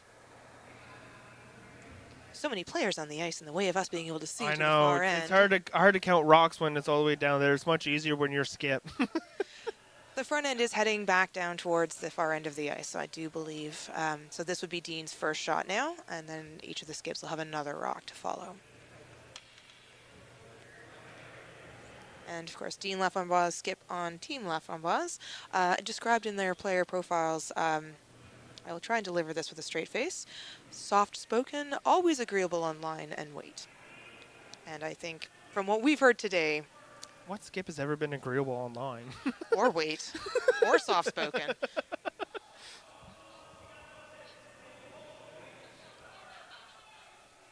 So as Dean's getting ready to make his throw, we had talked about the no tick rule with the center line. Last night during one of the Q&As, they asked Chelsea about the experimenting of rules in the slam events. And she had mentioned too that there's nothing stopping like the corner guard ticks, and that puts the game kind of, or the power back in the hands of the team with hammer. So she didn't really give any solutions, but she's saying there needs to be something that we do just to kind of put the power back into both teams, not just the one team with hammer. And all the subtleties in the new rules coming in, of course. The no-tick rule because of the success of Team Holman, especially Lisa Weigel, in throwing these very difficult shots. Wants to try and curl this so it swings a little bit around. Dean's got one in now for shot. And then at the club level, the no-tick rule, obviously we want to follow all the rules of Curling Canada, but I think in my 14 or 15 years of curling, I have been called for exactly one tick. I did make it, but that was a lot of years ago. It's not often it's not a call that at the recreational level often gets made intentionally. If a tick is made, it's more frequent that a guard or a draw has been either thrown inside or is over curling to clip a guard accidentally. And obviously, if the non-offending team gets to decide what happens with those rocks, a lot of the times it's happened to us on a Friday once. Our rock actually ended up in a better spot for us. It was a corner guard. Became more useful, so I elected just to leave it where it was. Again, and also because the tick was not intentional. It was not the call for the other skip. Team Francis's final rock coming down the ice. Trying to get through the same port that yellow did, or to at least block it a little bit. Swooping hard to avoid running into their own. Oh, little wick, and not quite going to roll in close enough for shot. Yellow will get at least one out of this. They could draw on the outside edge of the sheet, which is very, very hard to manage. On those wings, you get the slower path. The rocks will just die to speed very quickly and will curl quite early. So we'll see what they're thinking. But they only need to get full 8 in order to at least get 2 and put themselves up 1 here. Dean seems to be looking at the potential for raising his just off the center line. The risk here, of course, being there is a Team Francis rock sitting right next to it, and potentially the red rock in the top 12 that could be accidentally bumped forward. That said, neither of the outside raises looked particularly friendly either, as you'd be raising them almost towards the outside of the house instead of towards the button. He's definitely second guessing about the hit, the raise, and the draw. He was calling for a board on this one, mentioning that he could potentially, yes, jam into the red one there in the top 12, but potentially it could help roll the yellow and still get their 2 points out of this. But he's so agreeable. I mean, it's hard because every skip knows, and most players know that when you try to do a draw on that outside edge, it is so difficult, and you don't want to. You want to get your 2 out of this. With hammer, you always want to try and score 2 or more. You don't want to be necessarily be tied. You want to be like, if he gets 2 here, gets up 2, forces Francis to get 1, ties it up, has hammer. Then all you got to do is just have a simple game in the 8th, get your win.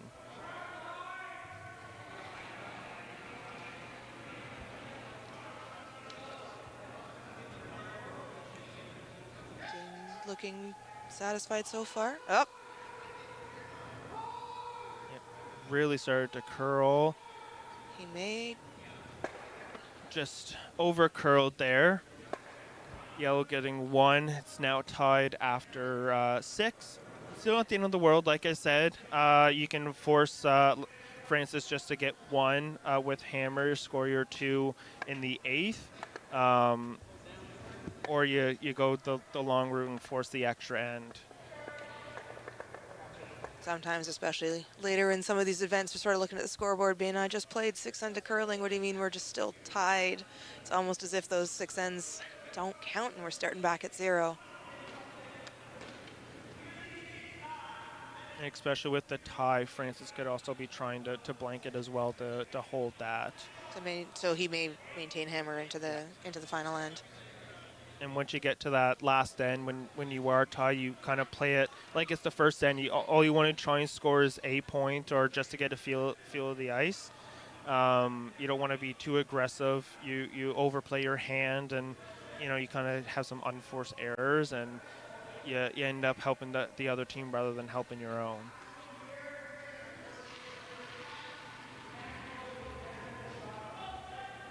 Another guard just crossing the hog line to sit. Oh, that one's closer to partway between the 1 and 2 zone.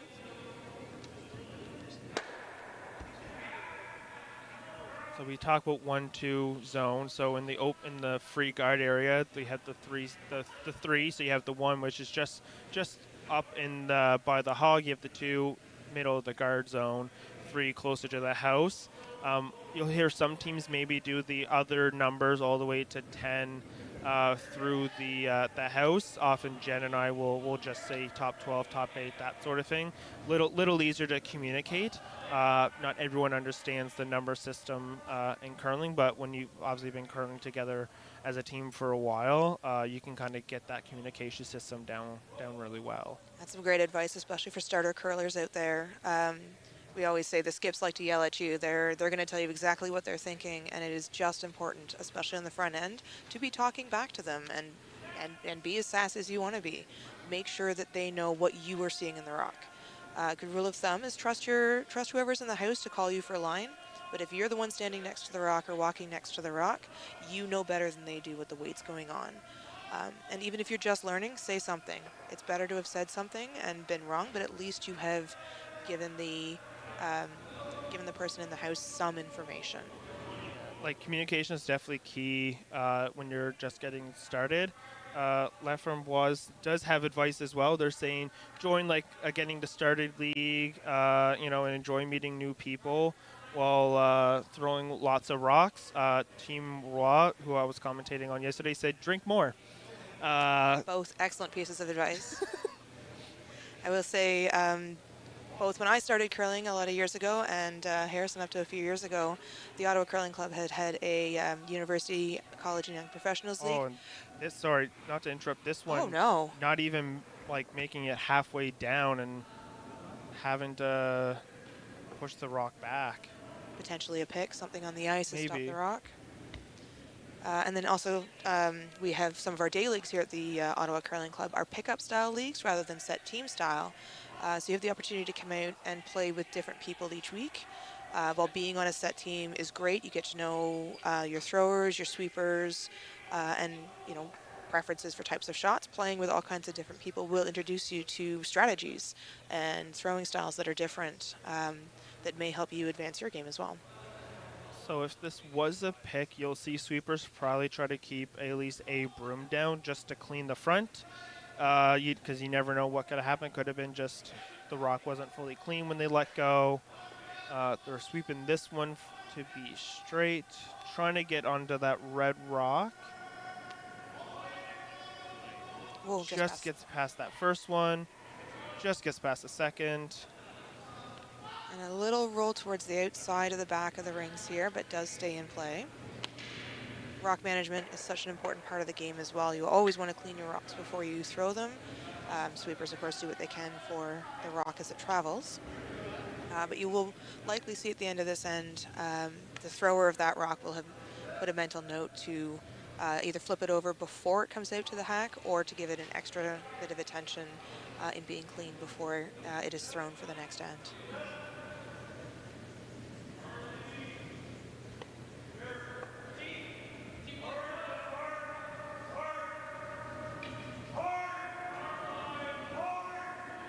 trying to replace the red back in there.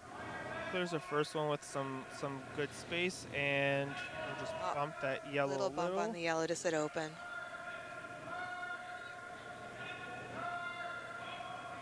Yellow here, and I think that's what Dean's probably doing is to going for the split the house. You know, if you want to set yourself up in a good spot, splitting the house is the easiest way to do that, especially without hammer. Do you want to be mindful of the jam in the back 12, though? Just on the angle of the hit here.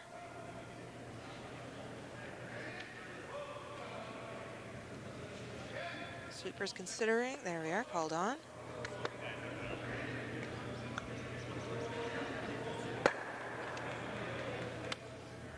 And a nose hit to now. Team left front was sitting 3.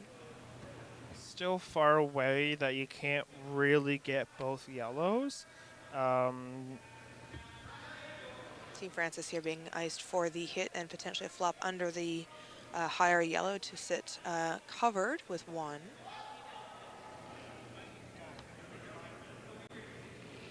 While these shots are going, a quick score update from a few other sheets. The Battle of the Daves on sheet 1 had been quite close, but a multi-score in N6 now has yellow with 9 and red with 5 as they are setting up to play back towards the glass in their final end.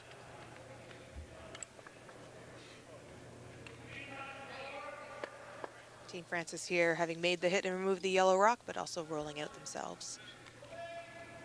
Sheet 2 is definitely a lot quicker than than the other sheets. But we did have those two couple ends where it was just hits for a few shots. So as Jen said earlier, really helps bank time pick up the speed here.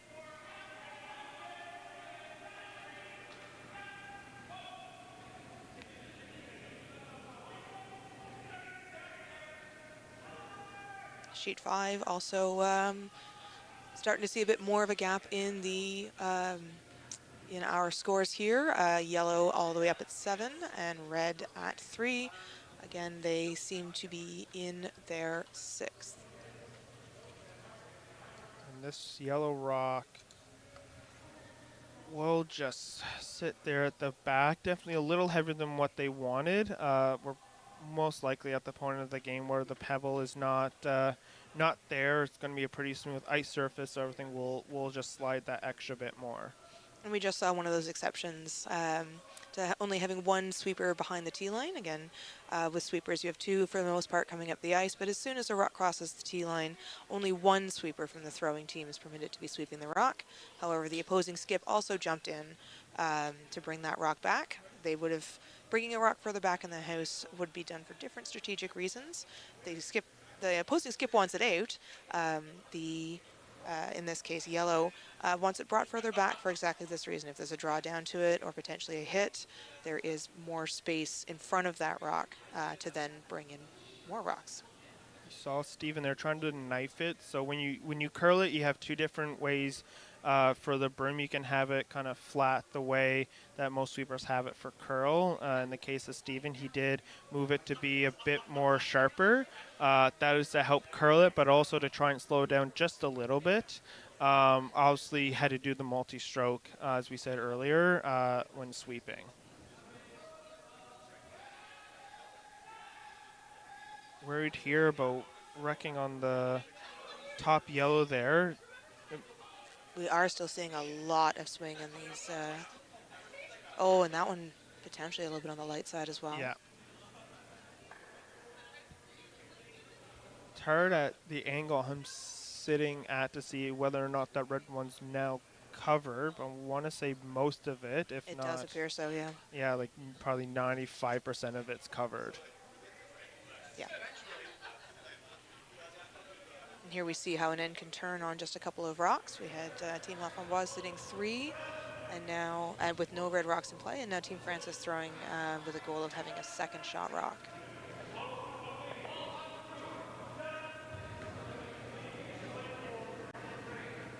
Bill saying that they have lots of room there, so he wasn't concerned about line. I think he was more concerned about weight. This one again sliding as well, but it's still in a good spot for them to get their set up for their two here. Just behind the tee on the corner of the back button. And Dean for his first rock being called for a freeze down to it.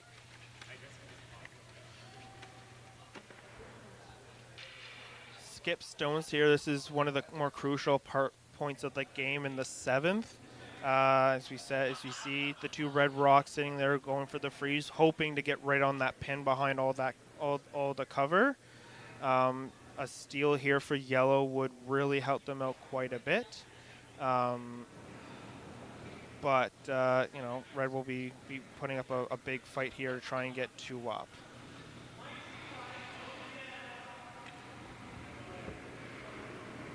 And again, with red with the hammer, the last rock privilege in this end.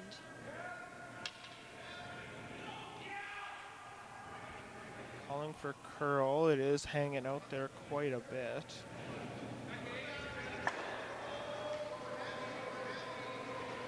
We see Ryan here with a stopwatch. Many players, especially front end, will use a stopwatch to determine split times of the rocks, which will give you an idea of the weight.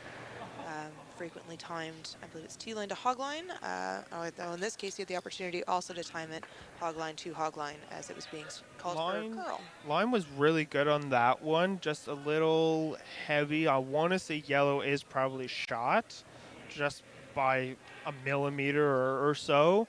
So still a good shot for yellow on this one.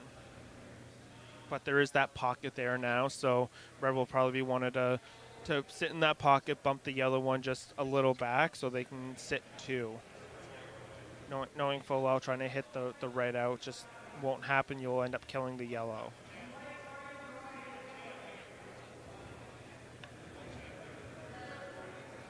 This is one of those cases where you may not want to actually remove the yellow from play, leaving it in place, but giving it just that little nudge to then sit 1-2 does make it harder for Dean to then remove that red rock, as it would be sort of blocked from going anywhere by the yellow behind it.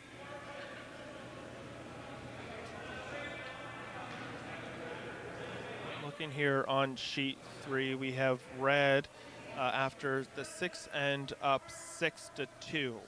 Team Forget in the lead. Sweepers here working hard to bring that rock all the way down to the button. And Bill's jumped out to give him a hand. Oh, sorry. Jeff has jumped out to give him a hand. Just coming up a bit short. Still protects the draw path there, so nothing really for yellow to do in terms of that. We'll probably elect to cover off the raise to stop them from getting their two out of this, or forcing them to do the wide draw to maybe push it out a little bit.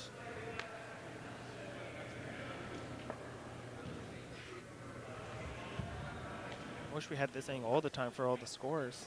Yeah, that's very helpful. Sheet 4, you can see yellow up there 4-2, and they also had a blank in the 4th.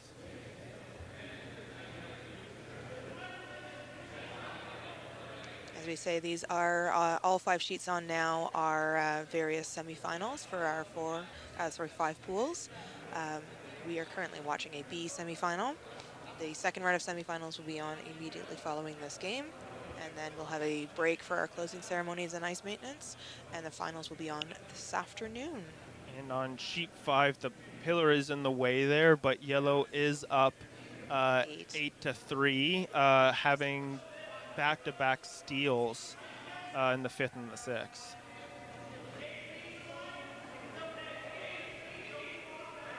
Dean here discussing icing to ensure that he's got the correct line for where he wishes to place this rock. Again, always agreeable, Dean.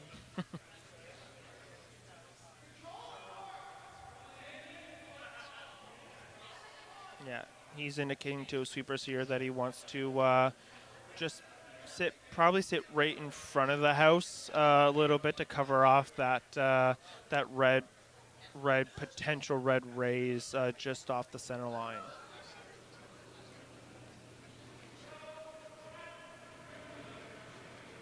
You see in the shot of the glass here, we're starting to have our next round of teams coming in behind us. And there we have, I believe, Steve Pajot and the Fairy Hog Mothers. They will be in the D Division semifinals in the next game, having beaten us yesterday. Yes. And we wish them the best. There's, if we're going to lose out, I want to make sure that I've lost to the person who then goes on, or the team then that goes on to win. So I wish Steve all the best in his game. Which is what happened to us last year. We lost in the semifinal. We had to play this draw after playing that brutal 9-end blank game. Before. Yeah, the evening before. Yellow put up a really good guard there to stop that raise. Just out of frame from the view we have of the overhead, but it is in place just off the, just to the side of the tee line, well covering the red rock. We'll still probably try to just move it up with a heavy draw of some sort. We do have a final here on sheet 1. I want to say yellow probably won here. They were up 9-5 after the 6th, so they finish off the 7th end. Well, regardless, a Dave will be skipping a team coming into the finals. Francis here just about to deliver his final stone for the end. In this 4-4 tie as we are in the last rock of the 7th end. Francis hoping for 2 here if he can, but I think he'll take his 1, seeing what's going on around. They are really trying to get this one to curl. Are we sure it's the red rock or the, because I'm not sure, not convinced that's not yellow, currently back button. Oh, that's a 1 for sure. It is a 1 for sure. I think they are indicating that it is just the 1 red. Yeah, they're just indicating the 1 red. So red is only up 1, 5-4 after 7. So Lanford Bois with hammer will really want to try and get 2 out of this. Again, as the players are setting up for the final end, we want to say a second and very large thank you to all of our sponsors that help make this weekend as wonderful as it has been. Our platinum sponsor, Eric Sangster Mortgages, of course, showcase sponsor and the sponsor bringing you this this coverage live, TD Bank. The Ottawa Curling Club, as always, is wonderful with the facilities and the staff here. And then Axion Walker Insurance Services, a legacy sponsor for many, many years. Our gold sponsors, I can't say this one, Harrison. No, you got to say it. Come on, self-promotion. Skeins General Contracting, as well as Stroked Ego, Kevin Martin, of course, from Team McAleer, and the YOW home team. We also have our silver level, Shepherd Psychotherapy and Good Life Fitness. Our beverage sponsor is Dominion City, who did have a menu for most of the weekend at the bar. Including the Over the Rainbow Bonspiel Lager, which was quite good. Our printing sponsor, Loudmouth, coffee sponsor, Bridgehead, and then our event sponsors are Alphabet Sports Collective, Centertown, Joyous Snacks, and Gabriel Pizza. Thank you again to our wonderful sponsors this year. If anybody listening wishes to become a sponsor in future years, again, next year is our 20th anniversary, and it will be quite the event. Do feel free to reach out to promotions at rainbowrockers.org. So the yellow sliding in there on the side. Quite an aggressive play. Red will be trying to come in, probably just biting the top 4 on the center line behind their red guard. Both teams, I think, are going to be playing a bit more aggressive. They know winner moves on later today. And Team Laframboise is throwing the yellow rocks with hammer this end, down 1 with a score of 4, and Team Francis currently at 5. Laframboise, I believe, is trying to sit on top of the red rock. It's high enough up, he may be trying to draw behind. Weight seems a little high for a drawing behind, but definitely coming down a lot now. Oh my. And when you're sweeping these rocks, sometimes that hog line looks a long way away. Yeah, that one definitely came down a bit in weight as it was making its way through, about halfway down the sheet. Team Francis indicating the hit here, wanting to keep keep as many of the yellow rocks out of the house as possible. If you're red, you're trying to really run them out of rocks. You know, it's only they're only one up, so forcing the tie here isn't the end of the world for them. It means that they have hammer in that extra. In that fabled extra end, we could, as we say, this is a semifinal, so we will be going to an extra end in the event of a Really tie. trying to curl this one, but was a little outside. Just gets on nose. A good solid shot, but is sitting open should Dean decide that he wants to hit that one and potentially try and roll under cover. He's definitely thinking about the draw or the hit, but it looks like he's picking the hit and flop. Gets behind cover. There's three rocks, you know, protecting it. Needs to get 2 here for the win, so he wants to try and get at least 1 in early on behind this cover. Exactly, well protected, and then just maintaining his path in for a second shot later in the end. Sweeping for a curl on this one.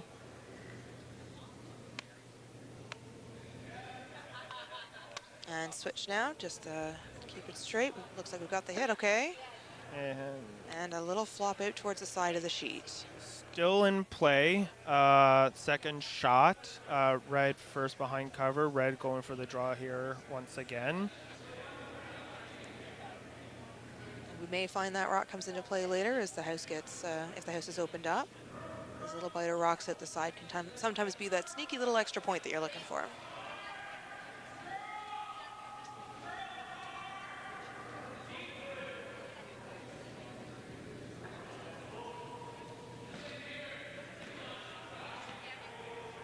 Sweepers here indicating the rock may be a little heavy. Trying to get it to curl a little bit. He was knifing it there just to try and slow it down, and we'll have Dean here trying to sweep it so it's not shot, but I think it will stick around for second shot. Actually, first shot. Ah, looks like it. Yeah, the right in the top 12 there is second shot. Another draw coming here, so everything, you know, in the 6th end and now in the 8th end seems to be coming down this way, so they're really going to, you know, where at the ice it's going to slide a bit more. We'll still maintain that curl as we've seen, but, you know, the weight's going to be real tricky to try and get to where they need to go. Looks like they're trying to get to plan B, which is right back on that red in the back of the house. It passed. But it just doesn't have the speed to get there. And not quite curling far enough. It No. is now shot for 1 yellow. But that looks like it's sitting open. Francis again indicating for the hit, wanting to play clean end and looking to run Dean out of his rocks by the end of it. And the hit here will be third shot at the very least. So they'll be lying 3.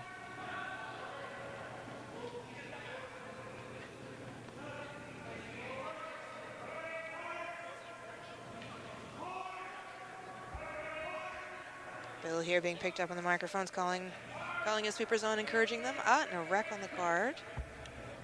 This yellow sneaking at the side here. Not sure if it's going to quite leave the... Nope, sticks around for a corner guard. And honestly, we saw at the Scotties, you know, a few times with the Briar that cheeky in off on that yellow, so that yellow still can come into play. Trying to think to draw through the red yellow port here again just to get something. Wanting to get something closer into the 4-foot undercover.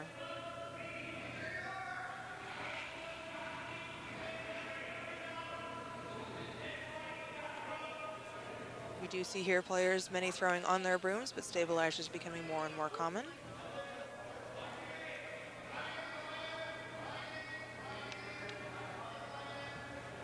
Trying to hold that straight to maybe as a plan B, bump the yellow just a bit more and still remain behind cover. Potentially offer some separation between the 2 rocks. Difficult to say if the thrown yellow is out counting the back red. from this angle, it looks like the yellow could be the second shot, so yellow might be sitting 1-2 here. How would you feel about throwing that double? It's pretty straight back. It is straight back. A lot could go wrong with a jam there. You have to hit this at the right spot. You want to probably be at the 1 o'clock on the yellow there, just off the nose, to be safe. But they're curling it here, so I think they're worried about a potential jam. Oh, just like that. So red did have the successful hit and removed one yellow. However, the other has jammed. So yellow off on Sitting the one. sitting one off on the side, still easy to hit, but obviously there's that kind of double top 12 guard there. I see Dean seeming to indicate that he wants to move some rocks around, maybe clear out the front a bit. You just got to be very careful because you hit this on the wrong way, and you're setting one of those, the red rock there by his broom, into that pile of yellows. We have another final score is yet unknown, but the sheet 3 is heading down, having just finished their 7th end. We'll get you a score update on that as soon as possible. Calling for control on this one. You'll see a lot at the clubs. They'll use different parts of the body to indicate weight. He tapped his wrist there, indicating for a control. Again, curling clubs, especially larger ones. There's clubs in the city, 6, 7, even 8 sheeters being built these days, and it can be quite loud on the ice. So the semaphore between skip and thrower can save your voice at times. So electing just to hit, I think that's probably the best case scenario in that. Still maintain that guard there. You have the cover. The draw path is still open for yellow. Sorry, for red. So we're into our skip stones here in the 8th end, our last 4 rocks potentially of the game. Currently sitting with a score of Team Francis throwing red and a score of 5. La Framboise at 4, 2 rocks to go, and with the hammer this end. And still sitting, I believe, at least first shot. Yeah, just only one right now. Looks like Francis could be doing just a control up hit on this one. Trying to curl it over. It is out on the far edges of the sheet, which become a little less predictable. They're played less often during the game, so it may not run as smoothly as you're expecting. One yellow out for sure. Second yellow. The red just curls right back in there. Now where they're sitting one behind cover. Well protected, top 8.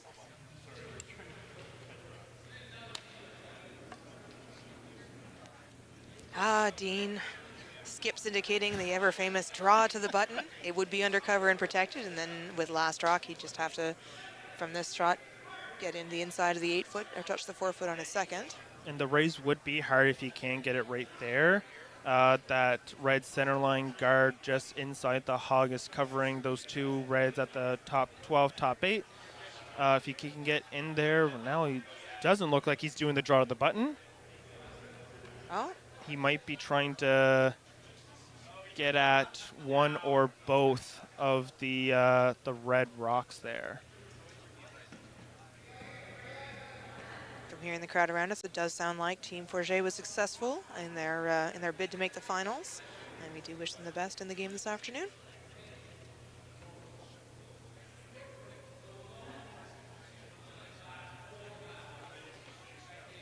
Dean here making his final selections, we think. The pros would have had the coaches out by now, but at club level, it's just you and your vice down there.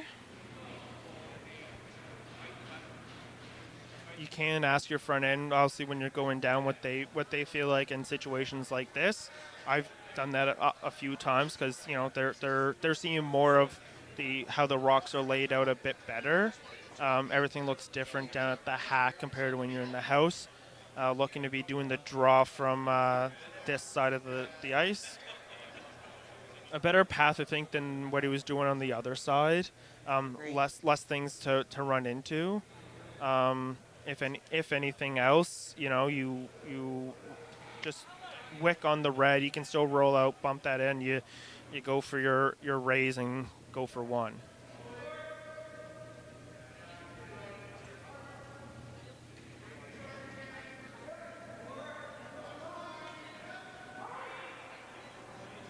Really trying to get this one to go. It's also curling. I think it's not going to get there. They don't want to sweep it too much. So they now know that they probably can't get rid of those reds now, and they really want to try and red will try to get one in behind through that path to get the steal and see if La Framboise can get their one to tie it up.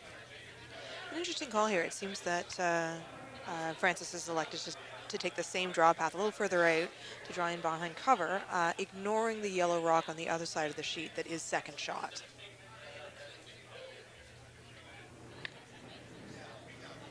Yeah, but I think they do know that the Reds in the top 12, top 8 are a bigger are hard to get rid of, so they don't want to try and mess with anything in the back. Sweepers for Francis here, working hard as well on the final rock of the eighth end. This one also seems a little light and curling quite a bit, but it's going to sneak right in there, so they're going to want to stop so it's not too deep, and it goes and it curls. Oh my, oh my. Almost right on the pin, is behind cover. Red is sitting 2 without last rock. So all three potential outcomes still on the table here. Red could take a steal and win the game, sending them on to the finals this afternoon. Dean could attempt to remove the... I guess there's no way Dean takes 2 here. There isn't a way for him to get 2 here, I don't think. He could be maybe trying the hit off of the yellow one there into the red. I think this is when our whimsical curling comes into play in an effort to try to try and get 2 out of this. But I think if I'm him, I'm playing for the 1. I'm playing just for the tie in the extra end. The tie in the extra end, I think, because you can try and steal it in the extra. Looking at the score, though, not a single stolen end this game, so that would be it's an interesting call.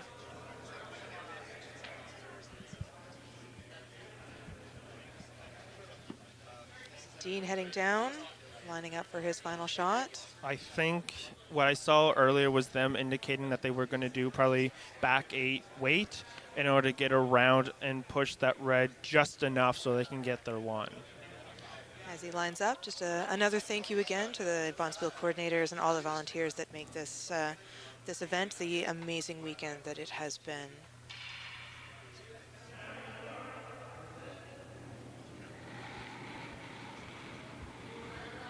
Final rock of the eighth end on the way. Team La Framboise looking to take a 1 for a steal and force an extra. Team Francis, of course, fingers crossed behind the boards that they're they may calling take the steal. for keep it straight. They really want to keep it straight. It's looking really good. It is. You can hear them. It's looking really good. Are they going to do it? Is the weight sufficient to push the red far enough? Red's moving. It is not. Oh, that's a heartbreak, but what a game from both.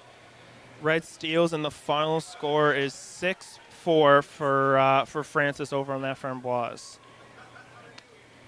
So we want to thank everyone for watching. I do believe that there will be some post-game interviews, so you want to stick around for that. But thanks again to our sponsors, to the Ottawa Curling Club, to the ice crew, the volunteers, and everyone who can make this this game possible in this weekend.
our post-game interviews. Again, my name is Jen Skanes. I'm a player, sponsor, and OTRB League member. I'm joined by Jeff Junk, the vice on Team Francis, and victor of our semifinal game that has just ended. Jeff, that was quite the game. Was there any particular turning point that you saw out there?